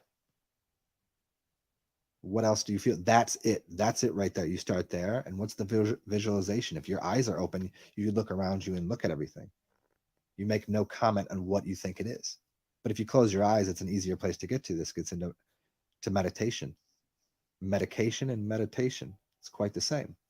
And so by getting into a meditation, you change your brain waves. You change your brain waves. You cleanse out your system. And now you're not on those harmonics anymore. And you can repattern yourself. You can still the water in your mind, change the frequency, and then you're no longer running a parallel pair of L's. You're not running the same angle as something else. And so you don't get entrained by it. So here's a little side note, and it's not even really a side note. It has to do with everyone's use of iron and believing in calcium and all these other things. if you look at what the molecule for the for your blood is versus what a plant has for blood, meaning the chlorophyll, one is red and one is green. One has magnesium inside and one has iron. We can see that plant life is living, and it's an organic magnesium. That whole system is alive, and it's blood. If you get into a couple other videos I did about Iron Man and a couple things. So we talk about what Iron Man is. Iron is magnetic. Iron can be pulled by the moon, by magnets. Iron rusts. So we need to think about what we're consuming to change the structure of our blood plasma, and then certain things happen between a living implosive system and a rusting decaying system. Do mushrooms freak you out? These won't. But it's no wonder shrooms get a bad. So, in closing here, I hope this was a good exercise, a good rebooting of the way that you think about what your brain is, what your body is, and how you experience reality. And from here, I'll get into what we can do to start to retrain your brain properly. And along this path, you're going to need to unload, detox, and get rid of what's in there already in a physical format. And then by getting rid of the physicality, the memory, the ghost of it will vanish as well. The thought of it will vanish as well. And so we'll start to rewire and reboot and reload programs into your brain that will allow you to learn at a faster rate, because you'll be learning from your senses. You'll be learning from your feelings. So if you learn from sensing and feeling, rather than learning from rote learning and repetition, meaning to learn in a way that just patterns something in until it becomes a record, a record, so it's got a divot in it, and so that's just there. By learning through senses and experiences, you're actually learning in real time, and you're learning in a very fluid way that allows the water to be what it should and the light to be what it should, rather than grinding in pattern recognition into the brain that literally serves as closed circuits through salts and metals to turn your brain into something that looks like an Alzheimer's patient. By putting, and anybody that's got Alzheimer's, by flooding your brain with water and getting the heavy metals out of it and doing exercises and getting out in the sunshine, you can reverse these things. And you can get outside of the ideas that are clogging up your brain, that are causing it to, as salt, everybody knows, if you put salt on meat, it preserves it by pulling out the water. It dehydrates it. So someone has Alzheimer's, their brain is dehydrated. It's sucked all the liquid out of it, just like the rest of your body. And so you've short-circuited things. So by getting out of that and getting into the organic way of learning through feeling and through experience of something, and by hydrating your brain, your brain stores memory inside of the water, and the water is the containment vessel for the light, and it's fluid and it can go anywhere and move.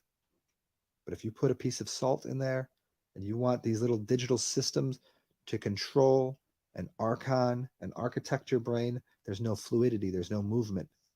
It will rust. It will decay. So this is about moving to an organic variety of learning. Hope you guys enjoyed this.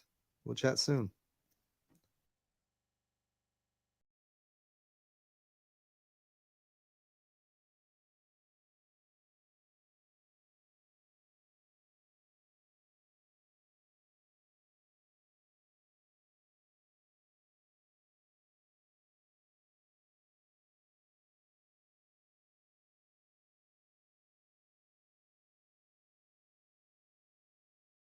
What's up, everybody?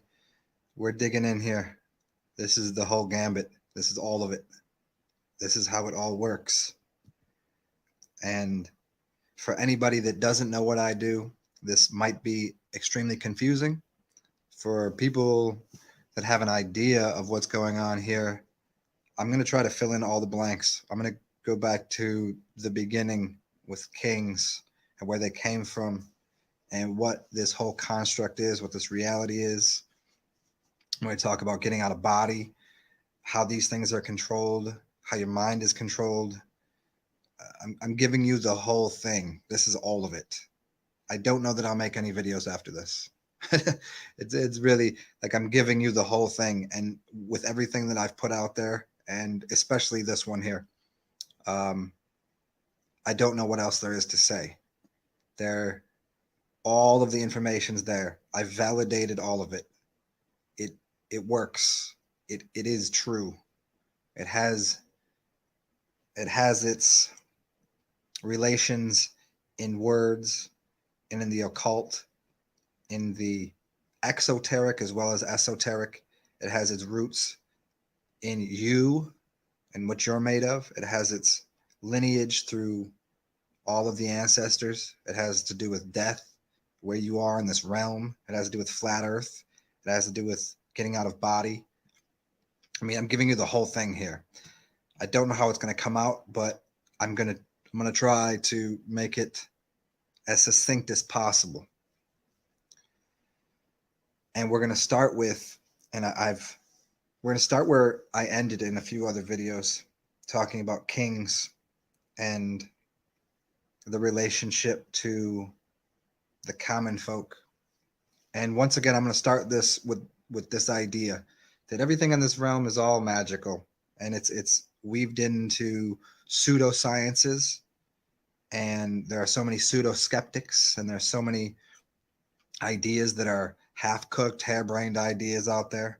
But there's some things that we can just use the zetetic method and see and experience for ourselves, and we can validate. The easiest things are the ones that are right there in front of you, and you can validate it. And we've been given these yarns, these strings of confusion that we walk down to the end and see that there's nothing there, these rabbit holes. And it happened in school, it happens in our jobs, it happens everywhere. And it's no fault of anyone's. I do think this is a school here on this plane or planet, or I don't think it's a prison, as some people say. It's a prison of the mind until you unleash and unveil the concepts. It's your schooling system. Even these things that seem to be in our way actually hold a lot of information as to the different types of methods and different types of psychologies that the male or the female use, the electrical people and the magnetic people, and how these two things intertwine and weave into our reality and make something. And this goes into how the point of all of this is for you to become a master magician, to create your own reality, because the people here, a lot of people go into this idea, oh, when people reveal the truth, they get assassinated or this or that. No, that's not at all what happens. I think people are very confused. The truth is all around you. It's everywhere. And people have been speaking this for years, and they don't get assassinated. And if they does seem that they do, they're probably part of a club, and it was all a part of the illusion, part of the show. So these ideas that you can't speak out about this or that, people speak out about everything all the time, and nothing's happening. Why? Because if you change the reality, you change your reality, not theirs. The people that live on this harmonic in this wavelength, the people that can hear me right now are on my wavelength, and they can go wherever they want with their wavelength, and they might find a variation of what I am on that timeline, but it will still be theirs that they're following, and they'll still see what they want to see. And when people export themselves or step out of this reality and you don't see them anymore, they have died, as it is put, or they're whatever it might be, they're moving to a different frequency.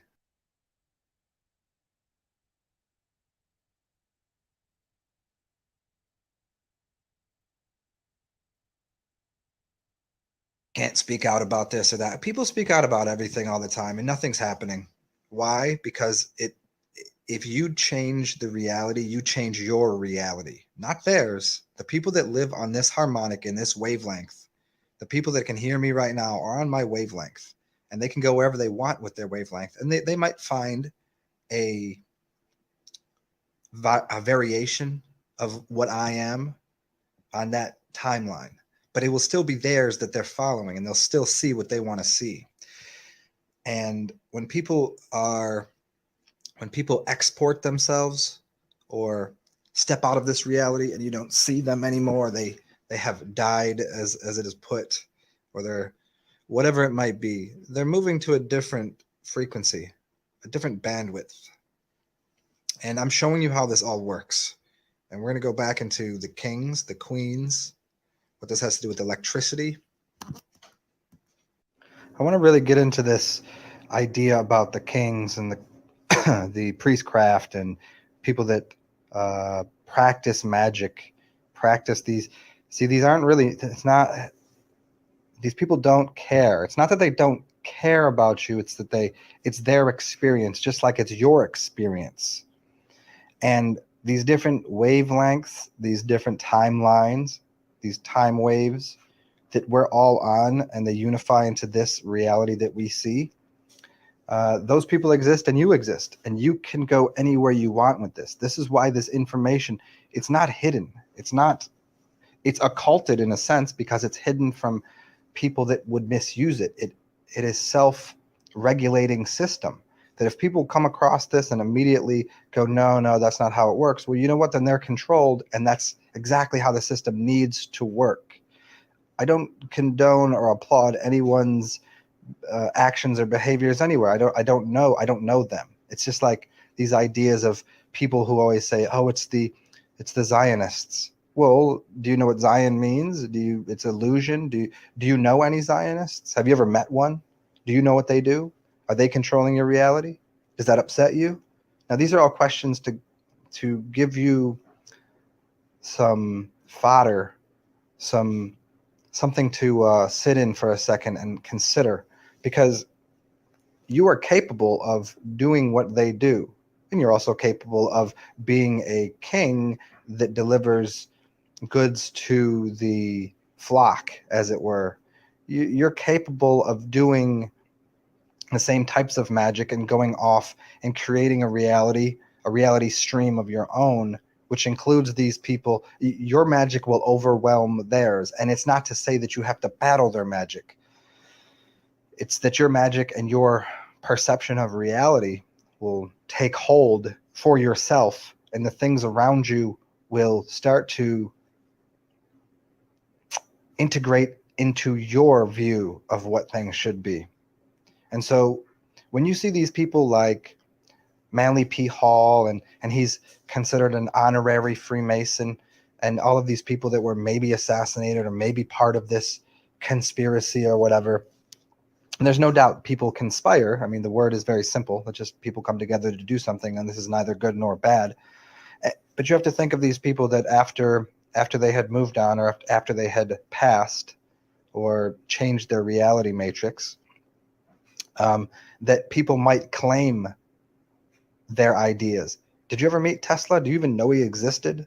Did you ever meet these people? Like, you could only know the things that you've experienced and the things that you have internal to you. And you can go to these places and you can see things, and you can get a little better reference of what has happened on certain timelines. But certainly right now, you don't know these people. All you can do is look at a book and look at these people that come across you and access the information and say, is this suitable for my endeavors? Does this integrate into my system or my theory of how reality works? And if it doesn't, then it's not for you. And if you're still under, see, the word confusion is the word con, and to confuse or to confusion is the word con, which is the word coin, which is the word king, or the word kin or Cohen. It means everything to do with the priestcraft, everything to do with power, and fusion. So you fused yourself to something outside of you. You fused yourself to the king. So that's where you get the word king fusion, confusion, queen fusion. So when you've bound yourself to that, you've lost your own self and your own identity and your own path and your own wisdom. Now, these few questions here about like what you think's going on with the election and the selection and these are all fun things to look at and see how they resonate. You have to understand like who Trump is and if there are magicians out there playing their Trump card. Have you ever played cards? You would never play your Trump card unless you had to. So in the larger scope of this matrix that we're all participating in, there's something to do with the year 2020, as in meaning you have perfect vision, 2020 vision.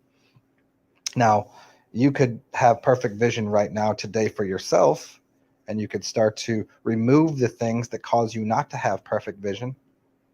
And those things that are in you that make you not have your perfect vision are salts. And look into all, I'm going to go over it again and again. And this, like I said, I don't know if this will be the last one I do, but it's certainly going to be all of it. And it's everything you need to know. And if you can't find the qualifiers and the validation within what I'm saying here, then go look at my other videos. I might do a couple on, I think there's a really interesting one on Tom Hanks and some things I want to do in the movies, and Tom Hanks and urine therapy and Oren that goes really deep into some things. But again, I don't even really need to requalify that. That would just be fun for me to do. But this stuff is to give you all the information that you need to unlock yourself to, and here's the thing, again, I want to be redundant in saying this. These people that are in power and control, they don't care about this information being out here. They're using it to create their own reality.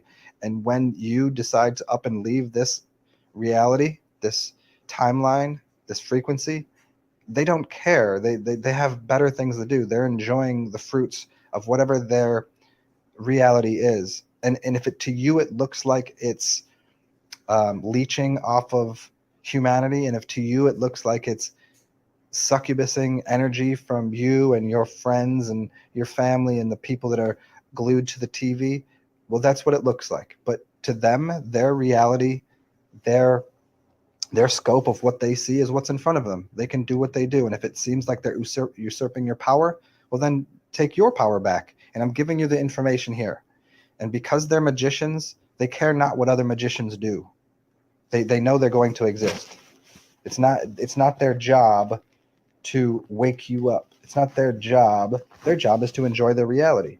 And if they're, and in fact, I'd even go as far to say this, they're the ones that are the children. They're the ones that need the help. If they're as demonic as you think they are, if they're as terrible as you perceive them to be, then of course, then they need as much help as they can get. They need to be woken up to these kind of ideas, to not use the capitalist, materialist viewpoint to overwhelm and overcome Mother Earth and all of the gifts that we are given through Mother Earth. Then they need the help, obviously. So then now your view as the meek shall inherit the earth, this idea is now all of a sudden you become the absolute, the real king of the earth, the real king and queens of the earth, because you're the one that has connection to it. If they're wearing shoes and they're sitting here in cities with no connection to nature, then they don't have that power. They don't have real power. They've usurped all sorts of power and electricity, and this is what we're getting into. And there's so much to do with spirituality, so much to do with so many different things here.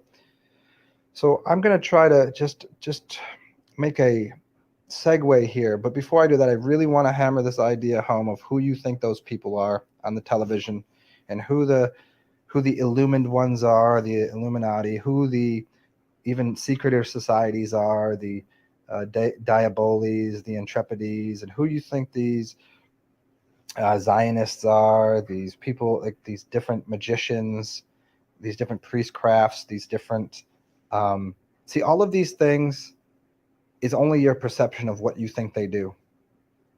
There's a reason that you'd put a skull and bones on something, because you don't want people that are fearful to enter. Now, I'm not suggesting that I agree with what it seems is occurring on this reality through the means of these corporate enterprises that poison people, that put things in the water. But there is a certain value to that lets people go, oh, maybe I should start to have more perception, more control over my own reality. And by doing that, by having to deal with those obstacles, what you do is you become a Jedi unto yourself, and you're able to create a matrix for yourself out there and go into the dream world, and then realize the difference between what you think maybe is this world and a dream world, and the multiple reality tunnels that you live in right now, just because you can't see them, because when you dream, you're clogged up. There's reasons for these things. There's a reason you're recycling your spirit, recycling back into the soul, what the soul is. There's so many things going on here. And the more that you perceive these people outside of you to be doing something good or bad, you're putting power into it. Whether or not it's a positive or negative charge, you're putting energy into a system. Realize that. This goes into the idea that they say, oh, good or bad media, good or bad, whether they're in the paper for good or bad, it's they don't care. It's at least the information's out there. At least they're getting energy, and that's the truth. That's one big truth. They can live in that giant sine wave of energy. So the flux of information, good or bad, doesn't matter. And there's also another place right in the middle, which can garner and harvest and collect and enjoy the path of the energy through the system, which is right in the middle. And this is what we're trying to get to here. So these people, again, see them for what they are, good or bad, and whether or not they happen to be able to shapeshift, because maybe that's true. Who cares? Can you levitate yet? Can you shapeshift? Can you get out of body? Do you know why you can't? Do you drink your own golden elixir? Do you know what that is? Do you know, like, they don't, it's up to you to go figure it out. And there's plenty of people that are around here that help you on your way. And there's plenty of people that look like they're in your way that aren't actually in your way. There's plenty of people that, hey, you need to realize, like, that's not for you. And so you need to find this thing that's within self, and it's something that vibrates and resonates within you, that lets you know that that's actually harmonic, that's resonant, that's a frequency that you need to instill into you, that is truthful and integrated, that can integrate into your system, that's integral. So as I continue on here, I want to get right into, let's start with getting out of body, and let's get into this electricity, triboelectric, and piezoelectric, and this theory of the electric universe, harvesting energy. Now, let's start with getting out of body and think of the most basic constructs. Let's, you know what, before I do that, let me do this. Let's talk about the coins again, and why the coin has the king's face. It's not only just a psychological mandala or reference point for you to focus on, so that when we go back into the times of the kings and handing out the coins and the salt to pay people with salt and coins, I've done this in another video, but I'm going to do it again here, and I'm going to get a little deeper, because the coins are made of specific metals for a reason. When you go and you were in the Olympics and you were given one of these medals, metal is metal, which is meta, which is mind. You were given something of the king's mind, right? So the king gave these people medals. They're called noble medals. The noble medals are for nobility. And the highest of the nobility medals was gold. And this is why everything was plated in gold. So if you won and you came in first, you came in first place, you were the beginning of the standard. ST, you were in second place, you got silver, it was ND. You were in third place, you got bronze, it's RD. ST, triangle, ND, triangle, RD, standard. The standard of This is how things are ruled. They're ruled with a standard. The standard that's given on a ruler is why the ruler that you use that has 12 inches on it, why is it 12 inches in a foot and 12 months in a year? Because the standard was given through the king.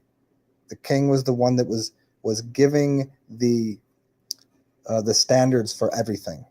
It's what he or she, the king or queen, decided upon as the standard deviation for something. Now, these coins have an electrical conductivity to them.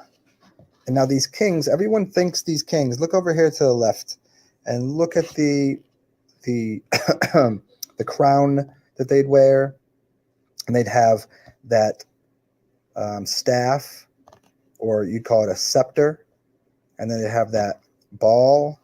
Now, what they'd hold the ball in their left hand. Let me take a little sidestep here, just so you know we can validate this all over the place. You ever looked into the whirling dervishes? They put the left hand up and they put the right hand down and they spun counterclockwise. Okay, what do they do at Kaaba? What do they do there? They circle around the big cube counterclockwise. Okay, when you stick your hand and think of what the cube is made of, this has to go into energy harvesting. When we look in all these buildings, energy harvesting. So if you're a whirling dervish, you're putting your left hand up and your right hand down. Now, and you spin, and you're literally collecting electromagnetic energy into your system, and you're spinning. Now, when these kings and queens held the staff, they would hold the staff in the right hand, and they put that ball in the left hand. Any idea what they're doing that for? It says it's ornamental. No, it's not. That's ridiculous. That's absolutely bizarre. That's absurd to think for 1 second. Just like people that believe that the pyramids is where they buried someone. That's ridiculous. That's absurd. You have to be literally brain dead and so far underneath the spell and the guise that you could think that might be true. These slaves built this, or they didn't. We don't know how they built it. It's ridiculous. These things were built for harvesting energy, and the staff and this the scepter that is used, there's a reason it's plated in gold. There's a reason that it has different jewels on it, because those jewels, those crystals, all have different resonance. They all have different powers within them. They all have, and there's an electrical charge that goes through the king, that even goes onto the head. Your brain is throwing out electrical charges. Your body is an electrical conduit. Not only is it a source of energy, but is a conduit for energy. And there's a reason that the magicians have the hat and the gloves and the wand as well. And if you look into it, it's always pulling a rabbit out of a hat. And if you look into the electrical charge of the fur of a bunny, you'll find something very interesting. Maybe there's a reason that they say the lucky rabbit's foot, and that people always had it on keychains. Maybe have something to do with the charge of something. And so now, as we get farther into this, these flags, why are the balls at the top of the flag? What is the flag made of? What is the material made of? You look at these sails, and the sails are on masts. It's called a mast. And what is someone that has control of something? A master. So we can verify it once again with the language. So these masts are probably, almost certainly, even in aeroplanes, with what the wings. If you've ever looked at an airplane in the sky, and it's going, it's flying across the sky, it doesn't look like it should be up there if it's just based upon the aerodynamics of it. It just doesn't seem right, does it? Well, you look at a bee. How does a bee work? They've fully admitted that they can't figure out how the weight of a bee and it flapping its wings could ever fly. And then they've kind of figured out that it had something to do with static electricity.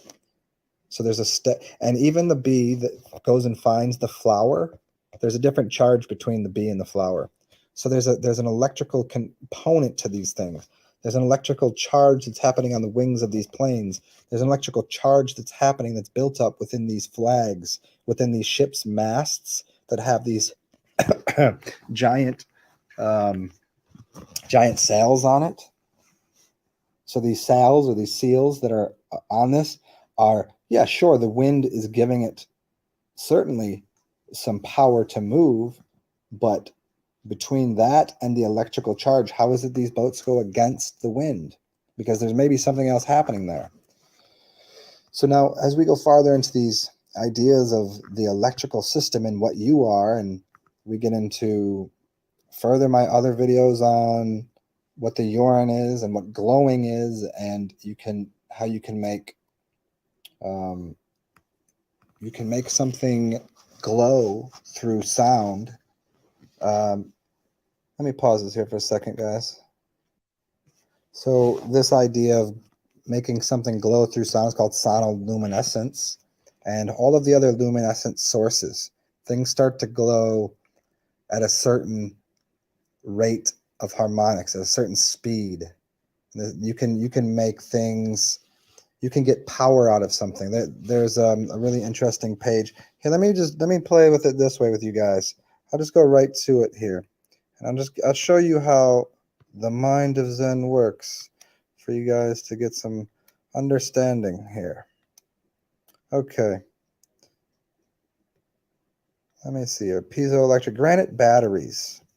You guys could look into granite batteries. And this is the idea of how people and animals were able to find out that earthquakes might be coming. They would know ahead of time.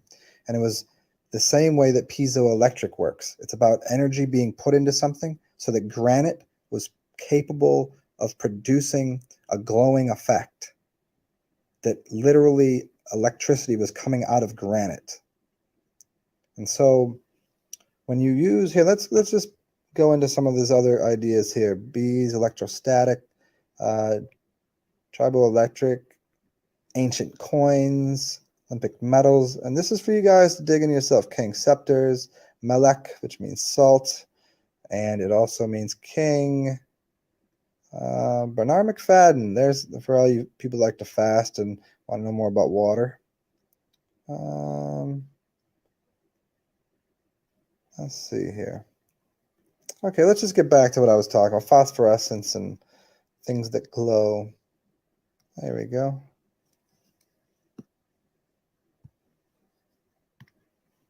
Okay, so these kings that were paying people in metals. Let's just go back down here. This is very important. These kings were. How did people get? How did the original usurping of people's energy take place? The rural people. I'm not going to go as far back into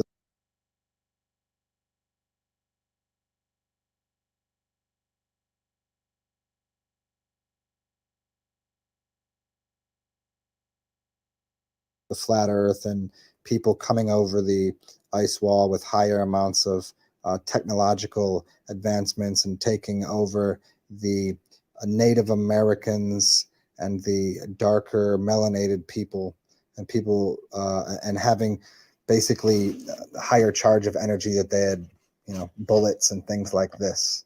We're not going to get into all that. We're going to just start with what we know about the kings and what you can do to collect your energy into you. And it has to do with, this goes back into carbon. It even goes into melanin and how that is going to assist you. But certainly it all works without melanin as well. You don't need to sit in the sun all day long, but certainly there's a use for it, quite a good use. And you can start to build up charge within you in so many different ways. But these kings initially, we look at their buildings and how these temples are made. Look at the temples. They look exactly like spark plugs. They use ceramic and they use gold. What do you think spark plugs are made from? Ceramic, and they have a certain kind of conductive metal on them. And it's the same way you can get static shock. So anybody that doesn't participate in thinking that the body has an electrical energy to it is completely lost the idea. This has to do with how telekinesis works. This has to do with even controlling people's minds to a degree. If your charge in your mind and your body is at a higher capacity, if you have more energy in you, you can spit that energy out and you can control people's minds that have metals in it.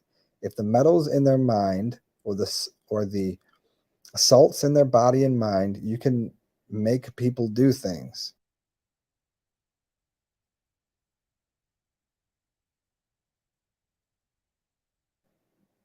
Capacity, if you have more energy in you, you can spit that energy out and you can control people's minds that have metals in it. If the metals in their mind or the salts in their body and mind, you can make people do things.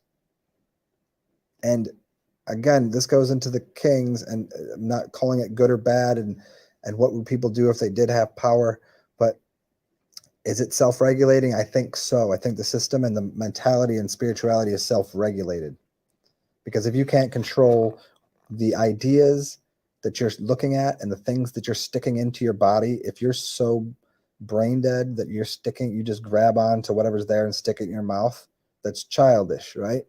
So then you should be treated like a child to a degree.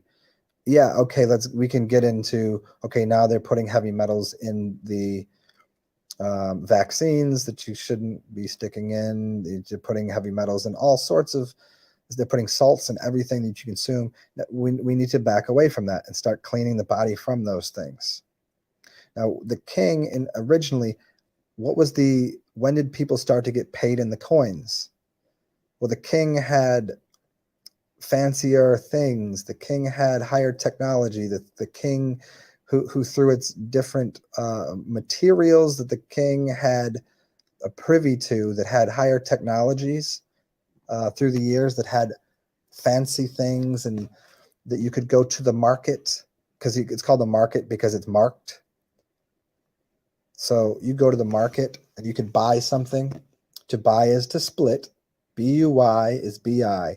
And so if you split something, then you've been sold something. So you don't have a soul anymore. You've been sold.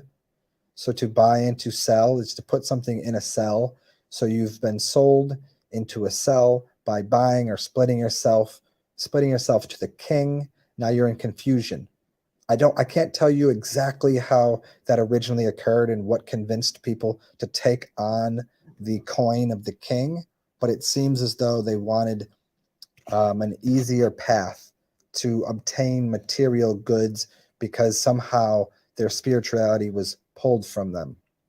Their connection to the afterlife, their connection to the to out-of-body experiences, their connection, something occurred. I can't pinpoint what that is, but we can certainly see that these buildings and these kings and these queens, they have power that they're gaining through not only the people, but through the materials that they're using to harvest electricity, to actually take their energy in their body and spit it out forth using a scepter and a crown. That crown amplifies the energy. Why do you think all of these people wear crowns? It can't be just for decoration.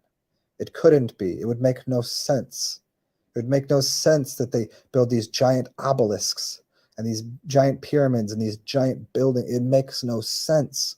It wasn't just for decoration. It wasn't just for that. There was a bigger reason.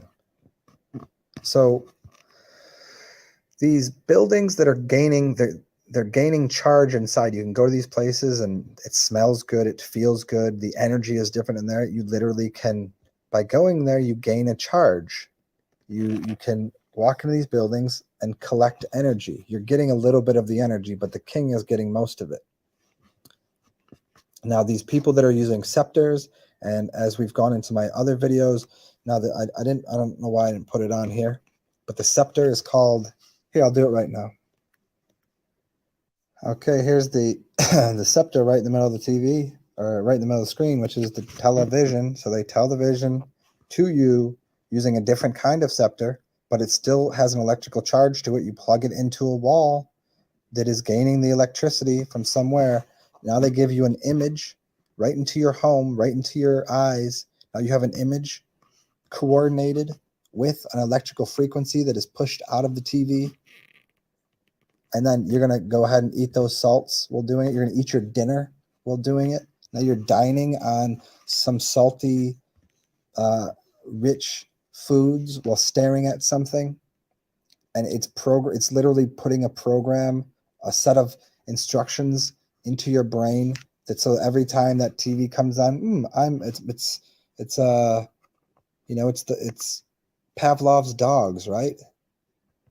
As soon as you see that there, now all of a sudden you have this idea. Well, that idea was actually triggered into your brain through salts. They're using the same scepter. They're using the same kind of electricity. They've actually pumped it into your house now, and you're buying it. You're buying into it. And again, it goes back into how much control do you have over buying into it, and how well it doesn't really matter anymore.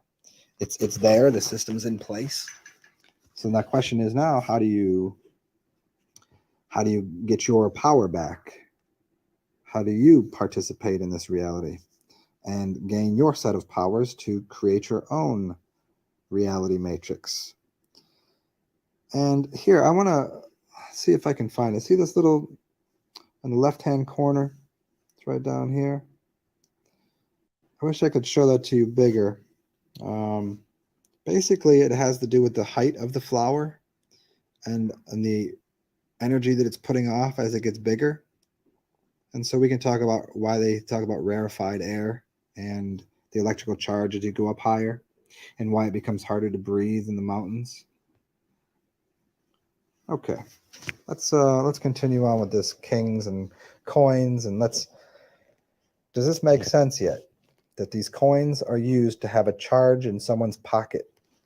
You put these coins in a little bag in your pocket, and you come to the king to buy something. You come to the market to buy something, and there's people that have wands and have staffs and have scepters that can actually put information into your head to encourage you to do something, because it's there as a salt and a metal in your brain. That's where it is now. Back then, it was more having the auric field of the person that was compromised by putting a metallic object within their auric field in their pocket. And then once that was in there, that pocket, they say, even the term, think of it, they say, is that money burning a hole in your pocket? In your pocket? Well, maybe it was. Maybe it was literally burning a hole in your auric field and burning a hole in your pocket, because they were able to charge that money. So you had to get that money out of your pocket and go buy something. So as we move forward into what these buildings are, they're energy harvesting buildings, these temples, and how you can make your own organite to harvest your own energy. We can look at these flags. We can look at these Tibetan prayer flags. And what are the flags made of? And are they possibly harvesting energy? It seems as though they might be. And you can look at the picture over there on the right. You can start to get into looking at it. You can just see for yourself right now. This all makes 100% absolute sense. And if you need to go do the research on it, go for it. It's all right out there for you. But if you just want to bypass that and just get right to the source, start doing the things that I'm always suggesting, which is cleaning your system, cleaning your batteries, dumping out the old stuff, putting in the new stuff. As we start to talk about your system and what plasma is, what your blood is, what the iron in your blood is, talk about what the blue bloods are, why blood changes colors, why it's blue in your veins, and what is red blood cells for? Is it for waste? Okay, what is that plasma? The plasma is, well, what is again, we get to talk about future technology. It's always plasma guns. And what is plasma? What is your urine? What is all of the glowing things? Plasma glows. It's a plasma TV. Well, that's the next thing. It was first liquid crystal, then it was plasma. Well, if your body has all of those things, all of those features, why not clean your body out so you can become a glowing plasmic being on a different literal, like you could say dimension, you could say realm, you could use whatever it might be. So cleaning your instrument, which is your vessel, which is your temple, which is your body, is primary motivation. Do that. Clean yourself. Yeah, as you clean this out, as you clean out your body and your mind, there's certainly going to be, what happens is you'll have all of these unfinished emotional matrices that, so say you got hungry when you were upset, or you were eating when you were upset. Now you're binding those pieces of, binding those memories, which are images in your head, with literal loci, which points of material in your brain and body, which now are getting released when you start to cleanse. And as you release them, you have to re-go through them. You have to recalibrate what's happening.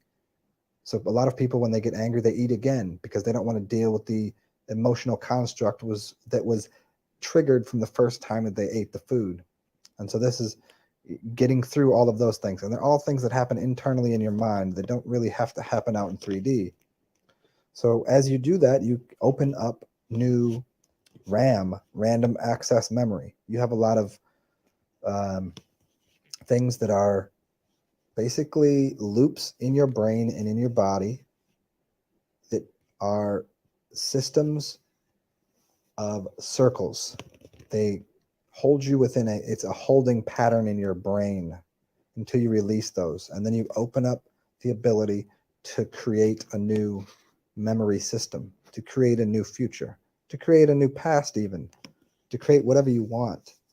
But you can't do that when you have looping mechanisms working in your brain and your body, which are acted out in the same paths you take to work, that are acted out in the same place you go and get breakfast, that are acted out in the same Sunday rituals, that are acted out in the same mental things that come up in your reality. And this goes into astrology and astrotheology and all of these things of what happens outside in the larger energetic structures outside of your consciousness, outside of your ability to understand what's happening, meaning the stars and the sun and the energy that is put off in these cycles, like whether or not you have observation of those cycles and any bit of control over those cycles, because those are why these numbers are important. And this is why these planets, or they're not planets, they're moving stars, moving energy systems, whether or not they have control over you or whether you have control over them. Could you move the stars? Maybe. Or are you just controlled by them? Or do you just let the energy of that star move through you? The energy of that moon, that full moon, move through you? Because people go crazy during a full moon, but people also have a lot of power during the full moon. Maybe people are going crazy during a full moon because they have too many salts in them. Now, if you think about a full moon, what happens during a full moon? Plants grow. Think of what happens during a full moon. Things change with the seas. Think about what happens with a full moon with women. Their blood comes out of them. Why? Because the salts, the amount of salts, the heavy metals and the salts are getting pulled out of them. The moon is doing a service. People have to understand what's occurring with these things. It's not good or bad. It's just energy. And start to put your body into position to receive the energy and to do something constructive and creative with it. There are a lot of people that are under the guise that they're doing something good, the illusion they're doing something good, and they just happen to be doing looping mechanisms. Yeah, they have energy. You can see these big, powerful people, but they're just looping something. They're just looping an energy. They have no idea how to control it. So their cycles are controlled by the things that are called archons or archetypes, or controlled by things that are the authority. They're the authorship of realities, and they're not good or bad. They're there to give you, like, can you bypass this place? Can you have control over this? And it's not about being brave. It's not about this or that. It's literally, can you let energy flux through your body without holding on to some belief system that you have of good or bad or indifferent. You just have to let the energy go through you and then use it to create something. And then, because it's all self-regulating, if you're really doing it for the good of humanity and the good of yourself, if you're doing it because it's good for yourself, it's literally good for humanity. It works the same way. People that are eating McDonald's, that you think you see these leaders eating McDonald's and doing these ridiculous things. Well, if that's what they're doing, then they're not doing it good for themselves. They're not doing it good for humanity. So you have to believe that they need help as much as anybody else does. So what more can we say here? As we're looking at the static electricity, even electricity comes from the word, think of electricity. You elect someone. Even the word select comes from elect, which is the letter S, which is where you get the word sport. It's an S port. It's a port of energy, of snake-like systematic energy that runs up the spine. It's all of the S words. So even the word electron, like when you rub two things together that have different charges, one of the things will obtain an electron from the other. It will steal an electron. So it'll steal the electricity. So this is even everything to do with the L's is the angles of the electricity, the angles of the light. And it's how can you obtain yours? And the more that you get, the more you'll have control over the reality, your own reality, the more that you'll be able to assist reality. Because once again, and I'll say it 1,000 times, that if someone is not clean themselves and are not treating themselves well, and they're trying to push energy through them to do something demonic towards the reality, it will only harm themselves. They wouldn't be able to hold the energy. The salt and the foods and the things that they're putting in them as heavy metals, yeah, it might be as a conduit for a second, but they're going to burn themselves out and they'll get fried.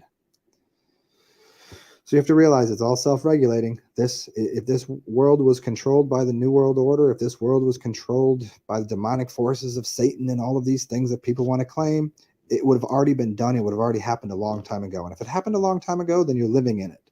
And if you're living in it, then either live it out and have a good life as you can, or do something about it. And doing something about it is gaining your power back to yourself. And I'm telling you once again how to do it. And we'll make it very simple. Clean your body out with distilled water. Clean your body out with urine. Use your urine and cycle it. It's called self-substantiation. And to literally live off the things that are within you is the Ouroboros. It's the snake eating its own tail. Do that. That is the thing. There's energy in there. And then if you can't quite get there yet and it's too much of a struggle, then take the energetic charge, the electrical charge of the fruits and vegetables outside of you. I'm not speaking to the people that are still on the meat diet. If you're still on the meat diet, you're probably not this far anyway. So I'm talking to the people that, and this is why I don't have a lot of subscribers, and I don't suppose I will. I think it's probably self-regulated. There's only going to be a few people listening to this. It's probably regulated even by the higher forms of consciousness that are on the internet. These people that are holding staffs that have wisdom, that can dip in and out of time. They wouldn't allow people to get this information. I mean, and if you do, you're probably going to turn it off. It doesn't make sense. So here's what you need to do. Start putting fruits in your body. Fruit. Just fruit juice. And if you're not clean enough, then what you're going to do is you're going to go and take some psyllium and fiber, some insoluble and soluble fiber, put it in your body, and then a half an hour later, put some bentonite and clay and some charcoal in your body. And then another half an hour, go back and forth. Clean out your bowels. And as you do that for a day or two, and then go back to eating some fruit juices. And those fruit juices will start to clean your body out, and then you'll do that for a little while. And as it's taking all of the things in your body, and this goes into, again, things that are in your body that are that need to be removed. It's this thing. People always want to put in green tea. They're always like, oh, I need an antioxidant. No, you don't.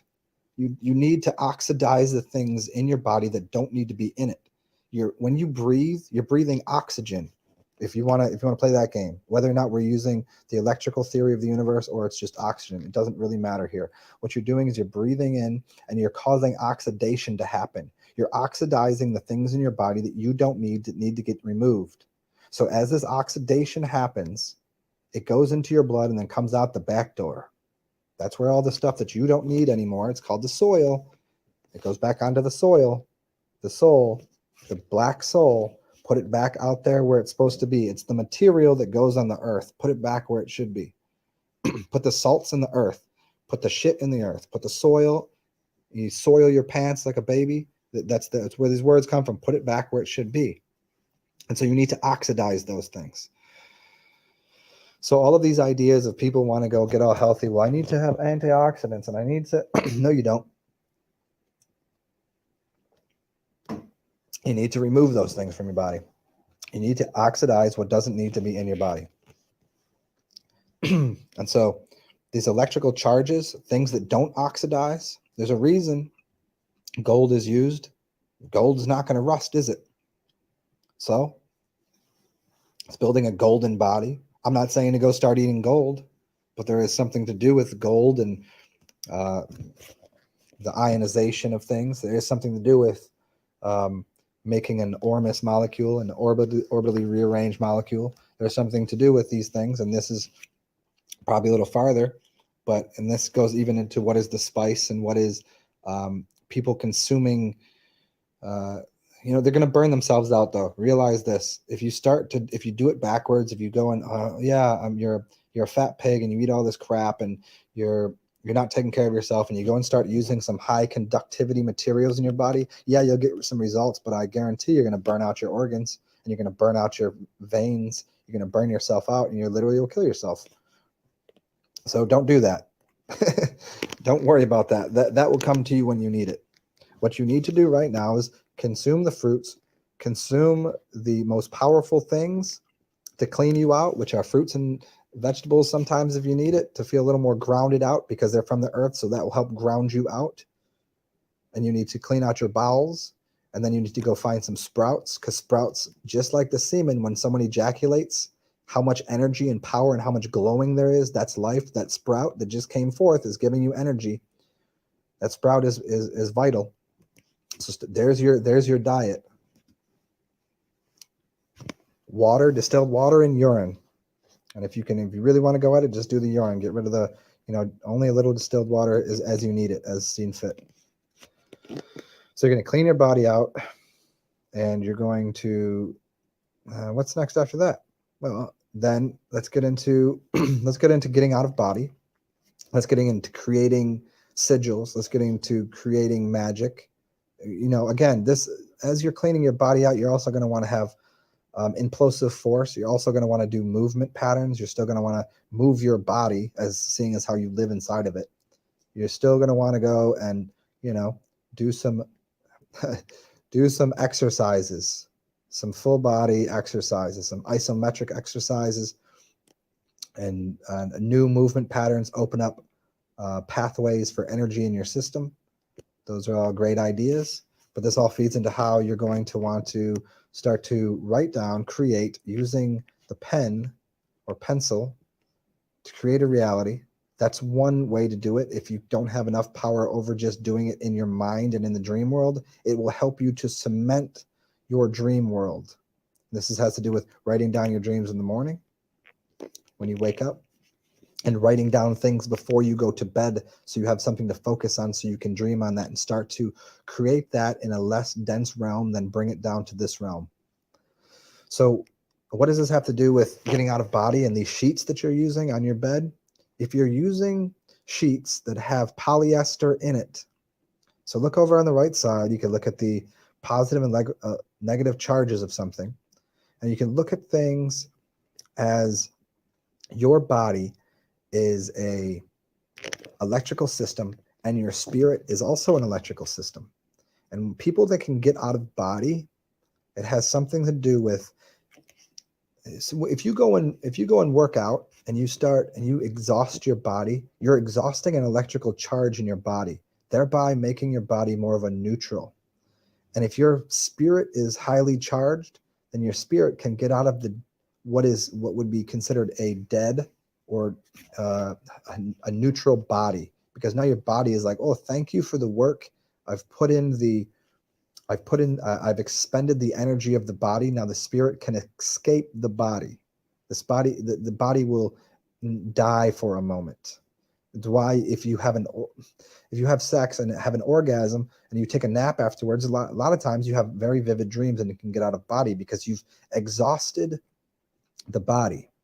And now, if you have sheets that are on your bed that are made out of polyester or something that has a different charge to it, it's going to be hard for your spiritual body to get out from under the electrical charge of that sheet. This is real stuff. This is why you should use certain types of material on your bed. Wools and cottons. There's a reason that those things have the amount of basically just comes to the amount of electricity it's going to let through, and for your body to get out, for you to get out of your body. And when you can get out of your body, you start to adjust time, you can see what's going on out here because you're no longer confined by the body's reference point to what time and space is. And the spirit body of yours has a different set of rules and boundaries. That's why it can fly, because it's not withheld by the static charge of what the body is. The body that's inside of your body, the spirit body, whatever you want to call that, it can do different things. It's the actual thing that keeps your human body, what you think is physical, moving and alive. So you need to, and this even goes to why do people, a lot of people that can get out of body, they'll actually sit in a chair or they'll take a nap on a couch, and it's easier for them to get out of body, almost certainly because they don't have a blanket on, or the blanket they're using might be cotton or another good material, an organic material, not bound with plastics, polyester, these things. Now, again, those things do have their uses. They have their uses to withhold a charge. This is why Romex or a wire has the sheathing of it that holds the charge within, so you can direct charge. But if you're laying underneath that, then you can't get out of that. It's the same way if you wear shoes, you're not going to be able to collect charge. So if you want to get out of body, everybody gives you all of these ideas. Here's your breathing patterns, and here's what you need to do. Yeah, those are going to help. Certainly. You get in your meditation, and yes, all of these things will help. But the most direct way is to alleviate your environment, the physical environment, to pull the things away from you that are not letting you accomplish something, meaning getting out of body. Like if you're in quicksand, you're going to have a hard time kicking a ball. It's just the material world is real. Once again, everybody wants to play these games about these mental games. Oh, this is an illusory. No, you're okay. Have fun with that.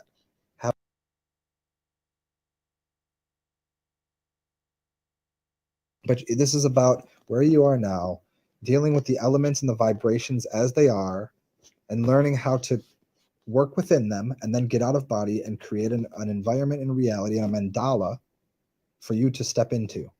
And so now you're able to start to create a two-dimensional mandala, create a sigil, create signs and symbols for yourself that encode a system and can encode information into your brain and bypass all of your logic brain. So when you create a symbol, it means something, but it means nothing to your logical mind, because it's basically it doesn't look like letters. It doesn't look like a male construct.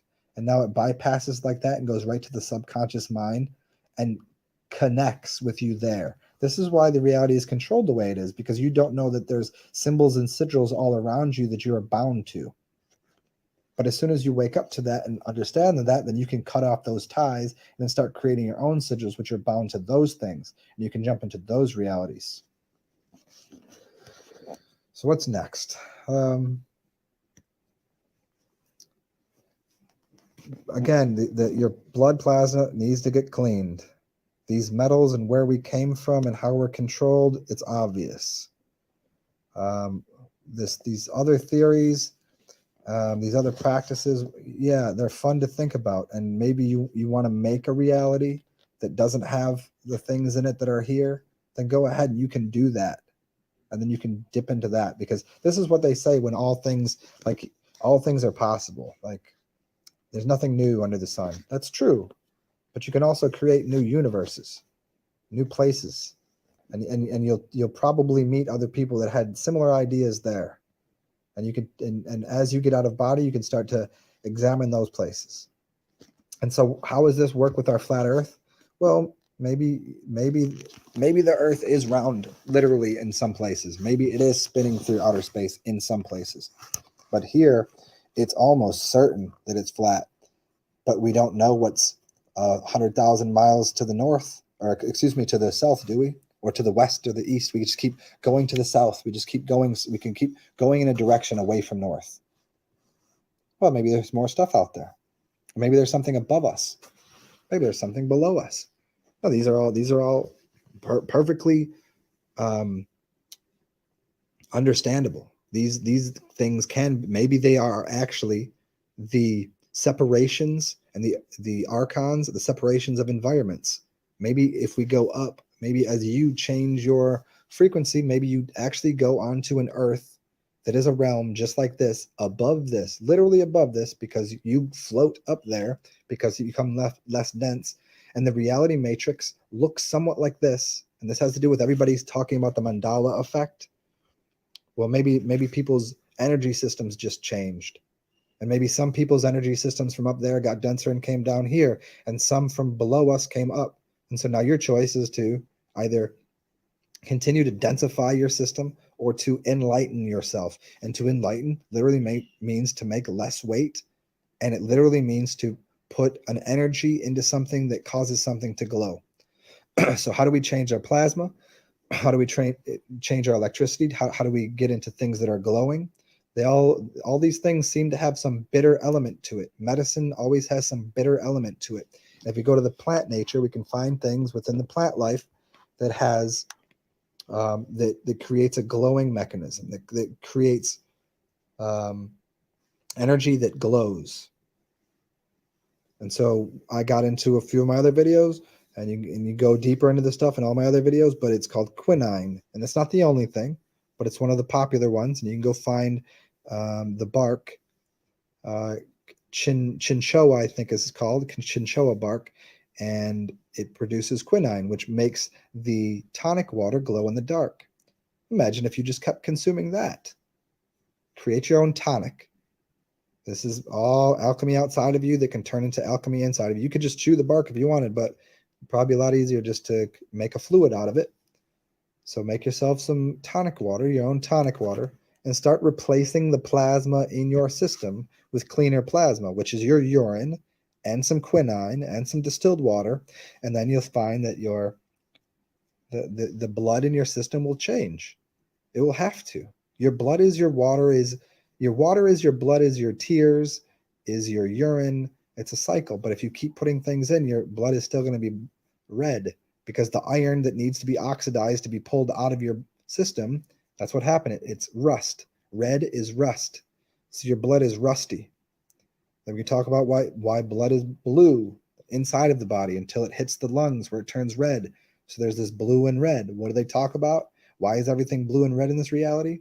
Why are your veins coursing blue blood through you, and then you oxidate and something comes red? Well, what if you change that whole structure? What if you stop putting things in you that turn into the purple, the blue, the waste that becomes red, the blues and the reds, right? And you just start putting more plasma in your system, more clean, clear plasma. And then you can isolate and control the elements that you're putting into you to give you a certain specific result. And this is what we're getting to. And how to clean your spark plugs, how to clean your system.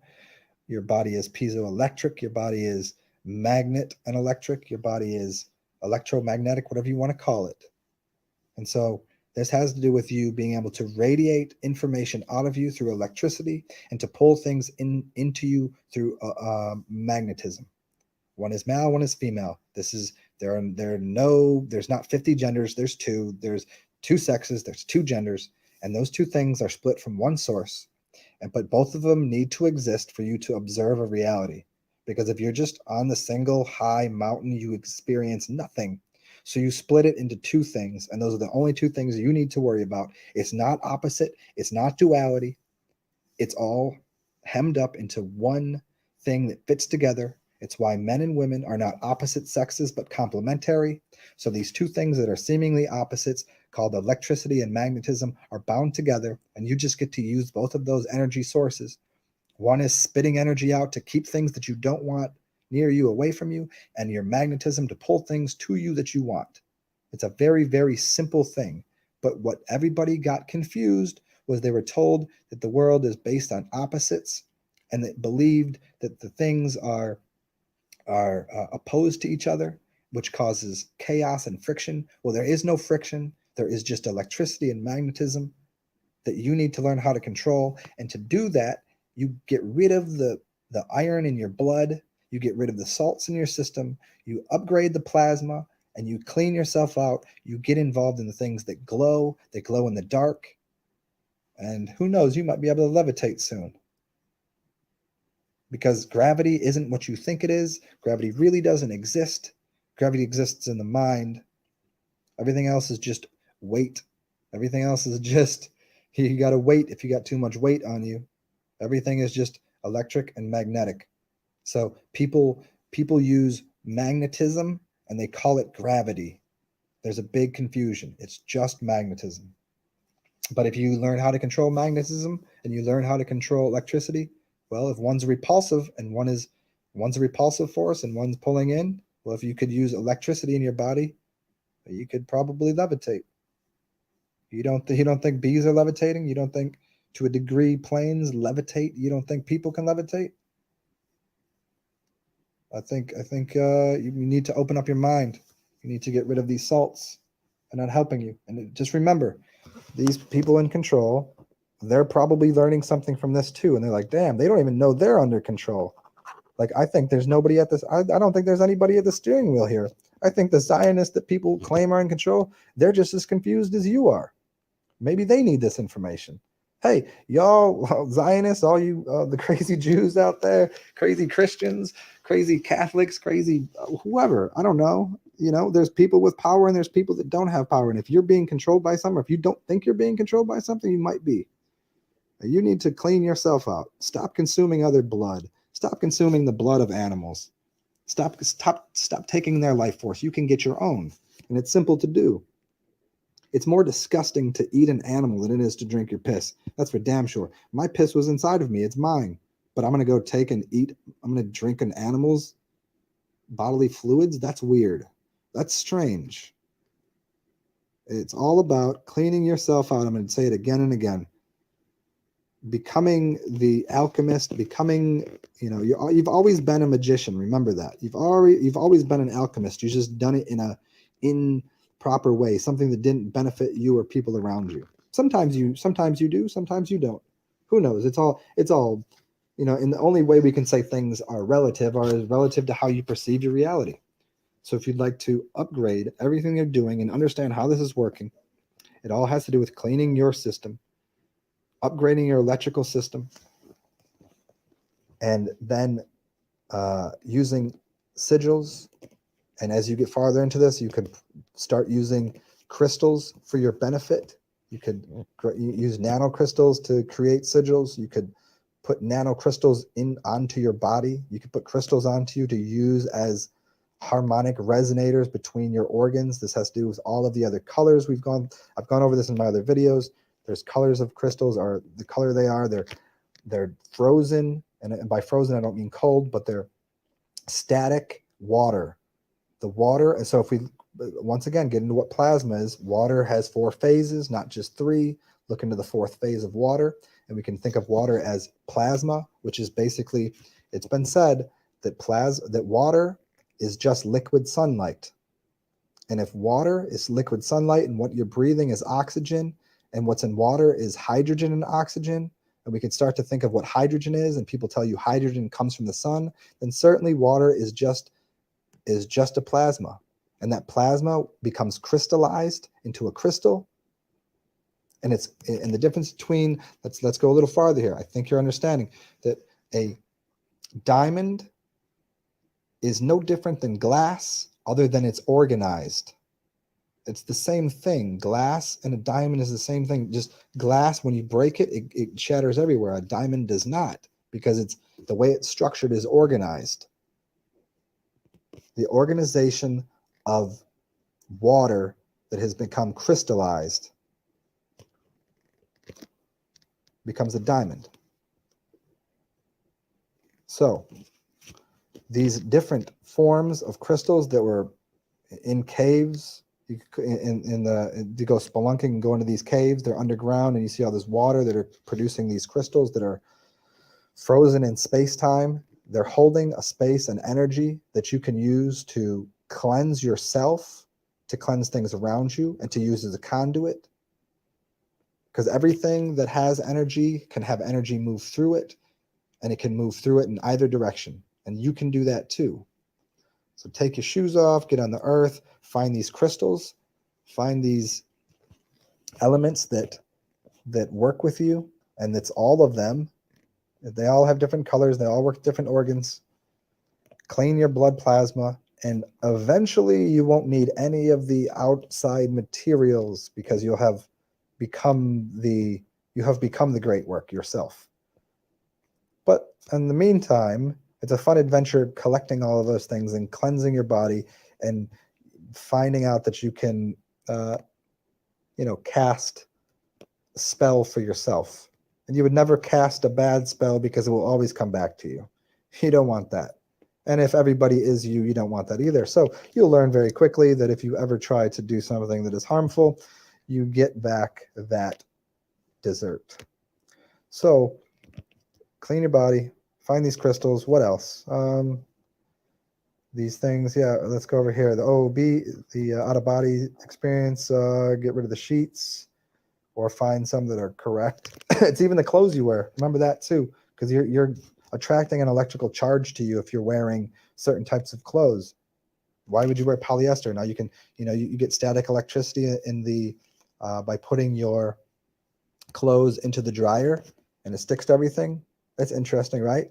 But if you put your clothes out on a line, well, maybe you're getting electricity off of that, just like the Tibetan prayer flags. There's electricity there. So think about the clothes that you're putting on your body. Think about what you're putting in your mouth. I mean, that's easy. We've got into the crystals. The crowns are not decorative. What else? Anything I missed here? Yeah, I mean, regardless of how things are being orchestrated around you, and the elite and the electrical engineers and the Elohim and the Illuminati and the ones that bring the electricity, regardless of what they're doing and how they're harvesting the electricity, you can do it the same way, because your body is the organite, and you can create organite for yourself internally, which can't be taken away from you, and externally you can create some organite to change and change your environment for the better for you and everybody around you. I think I've covered just about anything here. Again, if you have any questions, feel free to post them below, and I'll try to clarify anything that wasn't made clear here, but I'm pretty sure this is it. This is all you need to know. There's really, everything else is just hyperbole. Everything else I could say, everything else I've done is only redundant. It redundifies the system. It shows you again and again how this works with language, how it's all been just placed out there for you to pick up. It's just breadcrumbs that, well, if anybody wants to really get into it, you probably placed there for yourself to find at a later date, so you could have a little adventure and find all this stuff. So here it all is. Have fun cleaning yourself out and learning to create sigils and magical tokens of remembrance for yourself and for people around you, and enjoy creating. Cheers, y'all.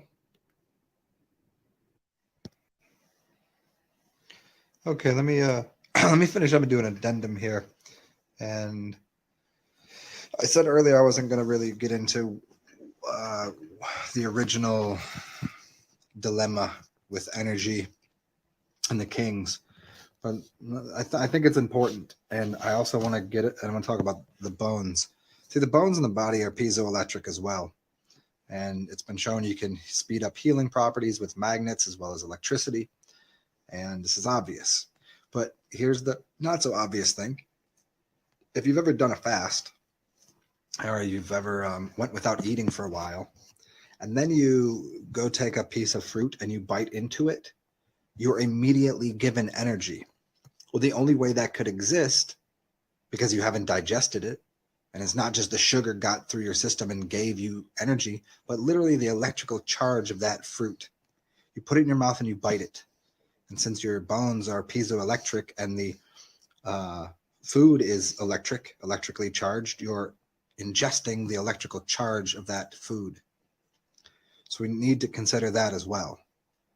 And this is the same reason why if you go and eat something that is cooked or doesn't have a charge to it, you could be like super hungry and then you're going to go eat a big meal and you're tired afterwards. Think about Thanksgiving. It's not just the fact that there's something in the turkey, because it just has to do with any time you eat a lot, because now your body goes into digestion mode. It actually makes you more tired because it's taking energy away from you. It's robbing you of energy. It's robbing you of electricity. Now your body has to use your electrical charge and all of the other chemical and biological processes within you to extract the little bit of energy and life force that's in whatever you're eating. Now this goes into people having bloodlust and having consuming vampirically or eating an animal's blood. They're getting that. They want the blood. They want the plasma. They want the electrical charge in the blood. They want the energy within the blood, not the meat. So this goes into even more occult things, such as women reconsuming their menstruation or men consuming the menstruation. There's energy in there, and there's a reason that happens around the full moon. And this isn't just hidden, curious, magical, satanic, weird thing. It's a literal electrical charge situation where the moon is amplifying energetic principles within what's coming out of the woman's menses and what comes out of even a woman's or man's ejaculate. Women that can have an orgasm and are able to push fluid out of their body. There's plenty of energy within that fluid. So as we get into that, I think that's pretty much what I want to summarize there as far as these electrical systems are concerned. So anybody it's on a fast, if you feel like you're running low on energy, there's always consuming the urine, because there's energy in there, and there's always the energy in the fruit. So if you're on a fast, consider biting into a fruit, not eating it for the pulp, but biting into the fruit, and see what happens. You can bite right through the rind and everything. See what happens. This has to do with also whenever you're eating nuts or seeds, it's what you're gaining from that is the oil as well as the electrical charge. As long as they're raw, remember they need to be raw, and then it would be best to just sprout them. Put the water into them now that it has a matrix in which the charge can live in from the seed that's now unfurling. And as you bite into it, you're getting the oil and the electrical charge. And the nut itself is just a cleansing mechanism. It's just a insoluble fiber. It's why when you go to the bathroom afterwards, you'll see the nut in the toilet, because it's literally it's not getting digested. You're getting the oil out of it and you're getting the life out of it as you chew on it, but then it cleans out your intestines. And this is why nuts are so healthy. Now getting to this idea of energy harvesting and flat earth and the Anunnaki and these different, let's do this. Let's consider all of these theories that I'm sure everybody's been down the hole on, the rabbit hole, and considered about outer space and aliens and all of these things. Now let's just say when they say not from this world, it means not from this where we are. They're not coming down from the sky There, but let's just consider outer space to be outside of our space, outside of our sun system. It's not out there millions and trillions of miles away, but maybe it's just beyond the ice wall. As you can see in the picture, this is an older map that people had theories about. This is what's happening. These around the North Pole is where we're at, closest to the center, and then there's other suns that are revolving around further outside. And maybe the Anunnaki, maybe they were living out here in this area, or maybe even out here. Who knows? But we're talking farther away from the center. And so here's where we live, all in here. Now, if they come over this ice wall, we find these really darker melanated people, because now they're actually a source of energy within their systems, because they built up the sun's energy. If we use all of the stories about the Anunnaki and their sun dying and them needing the gold to recharge their sun, whether we use that as an internal philosophy of, our sun within our being dying and the light within ourselves dying, that's a great way to look at it. But the physical, maybe what's really happened outside of us is people came in, the Anunnaki, maybe they were larger, but maybe their sun literally, which was charged, because if you look into what the sun might be, if their sun started to die and they needed to collect gold to rebuild their sun, because maybe their sun is literally gold, and that's what's actually the conduit of energy and electricity that's going on out here in their sun that we don't know about because we haven't crossed the ice wall, or maybe some people have. Maybe they go back and forth. This might have to do with the really giant people, the people that play in the NFL, Nephilim, or NBA, Nibiru, Nephilim, and this is why these people are giants. Maybe they're coming from outside here and coming into where our solar system is, meaning the system of where our sun is within this right here. And I'm not into this whole Bible thing and literally taking it that way, or thinking there's a dome over this. Well, there might even be a bigger dome. Who knows? That's irrelevant to the point. The idea is, if their sun was dying, they come in here, collect the gold, and then they put it into their sun, literally their sun out here. You can look into a lot of the theories of maybe they had higher technology out here. Maybe they were advanced in their technologies and closer to the sun. We didn't need all those technologies. We're living off the earth. The people were actually bonded with the earth. So you have the ancestors and the natives of all of these tribes that were actually sun-kissed brown cultures.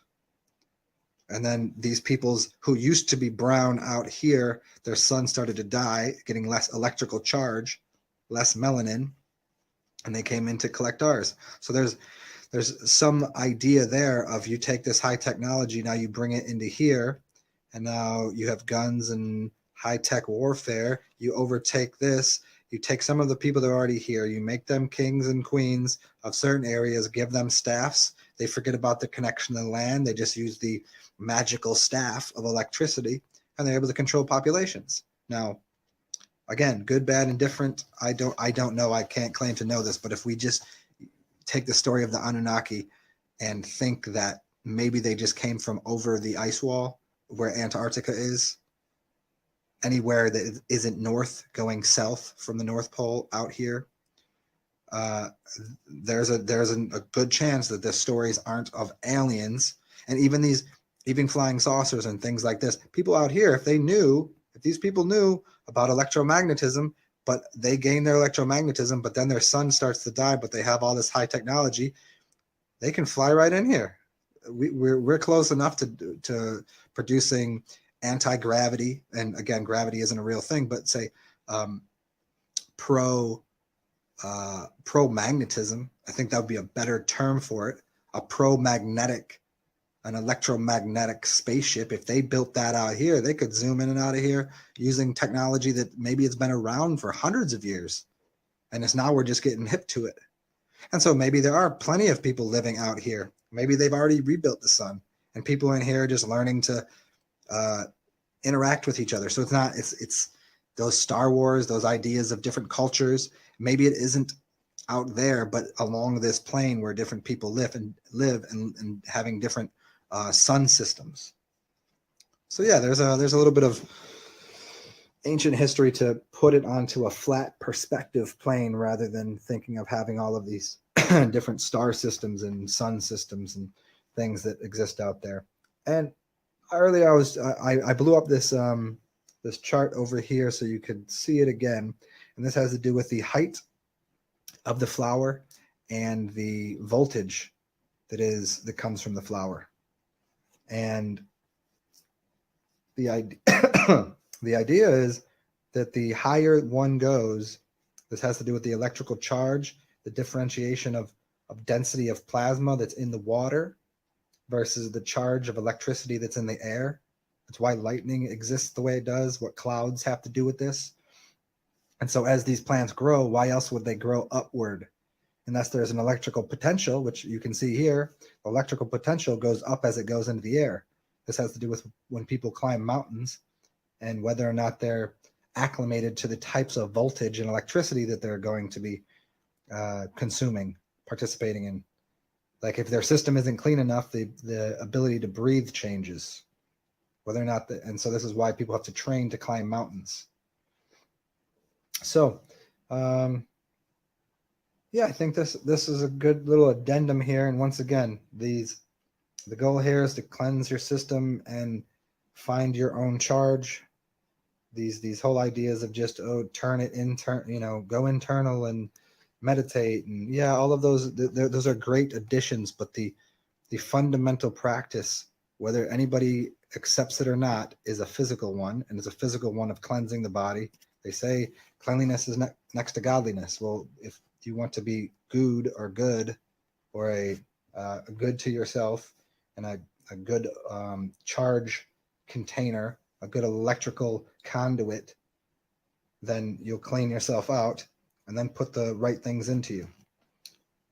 So cheers, y'all. I hope this is all makes sense to you. And once again, get at me with any questions if you have any, and I will probably do a video maybe later today, maybe even next, on this Tom Hanks thing and urine therapy, because I think it's pretty interesting with all Tom Hanks movies. And I've told some people I'll do a couple other videos, so I'll try to get to those as well. I'll do a little bit, maybe I'll even go deeper into the Hollywood thing and just give you what's going on there with people's names, and just to once again recalibrate for all of you and re-verify this is all absolutely encoded into everything. And then somebody asked about doing something on couple health conditions, but again, they're all going to come back. It's almost redundant to make a specific video because all of these systems are the same.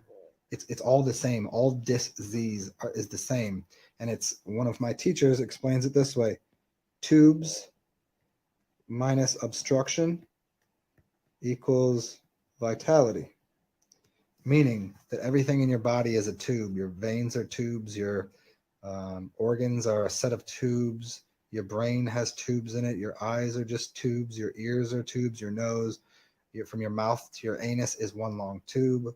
Now, if you have any obstructions in any of those tubes anywhere in your system, then you lose vitality. You lose the ability to use that. And so now if we start blocking those things, especially in the brain with salts and everything else, then that obstruction is going to cause a short circuit. It means to make the circuit shorter, and it's going to only go back and forth between those. And so you see kids that have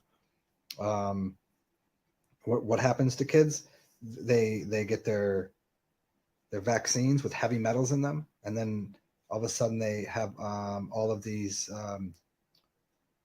what's the name of it? Hold on one second. Autism. Yeah.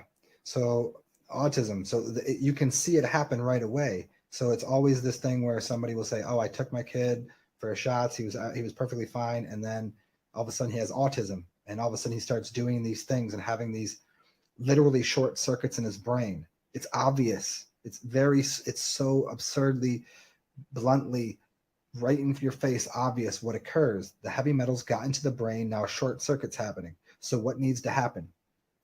You need to clean the brain out. There's all sorts of ways to do it.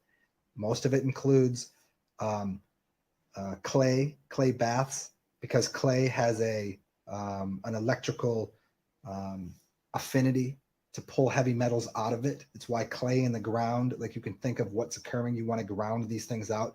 And so clay, as well as green spirulina, chlorella, chlorophyll, these types of things help to cleanse the brain of these heavy metals. And again, kids you have to stop putting these things into the children and start fasting them, putting juices into them, and putting green juice, putting chlorophyll, putting them in clay baths. So it's the same. Every disease is the same, and every solution is the same. I'm not interested in what everybody else thinks they know, or thinks their indoctrination into these school systems and well, what about this, what about that? No, it's all the same thing. It's all a bunch of putting something into yourself that's wrong. Diets, deities, your God, your temple, your diet. And you start putting heavy metals, broken things, salts, deformed creatures, and then there's seriously people are wondering why, but it's so very simple. Clean the system out. That's all you need to do. If your house is dirty, you clean it. If your car is dirty, you clean it. If something's not working in your engine, it's a dirty spark plug. It's a dirty filter, dirty air filters. You clean these things out, and you can clean them out in yourself. You can see again, it's all reflective. Everything that was built outside of you is built off of the human body, because they mimic the human body, because the human body is the highest form of technology, whether it was built by some creature or built out of the ether. It doesn't matter what you think. The human body is reproducing itself, and nothing else is doing this. It is the highest of order of technology. And so, and it's an organic technology. So stop putting inorganic items in your organic spacecraft, in your organic system, in your, like you got a Bentley, you got a Ferrari as a human body, and you're going and treating it like it's a Yugo. It's stop putting the inorganics in the organic things. Leave the inorganics where they are. Play with them, use them.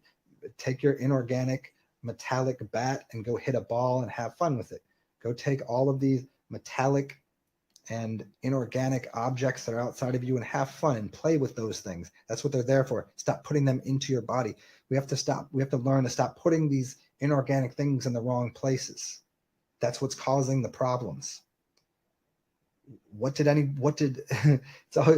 think? What did you think would happen? What do people think is going to happen when you start sticking needles into people's bodies? They've been highly diluted and confused, and then they're so diluted and confused they push that delusion and confusion onto the next generation, unbeknownst to them. But they believe in their scientific God, their scientism, or they believe in their Jesus Christ that's actually some guy. Well, he left you a long time ago, 2,000 years ago. He ain't coming back. If that dude existed, just like the science God, where's the science God? Everything's only gotten worse. We can look at all the numbers. We know all the statistics. And why is that? Why do those things happen? Because each generation only displays and pushes their ignorances onto the next generation until somebody goes, nope, that's not true. And there's so many things that aren't true, and the truth is very simple. Stop sticking things in your body that shouldn't be in your body. Cheers, y'all.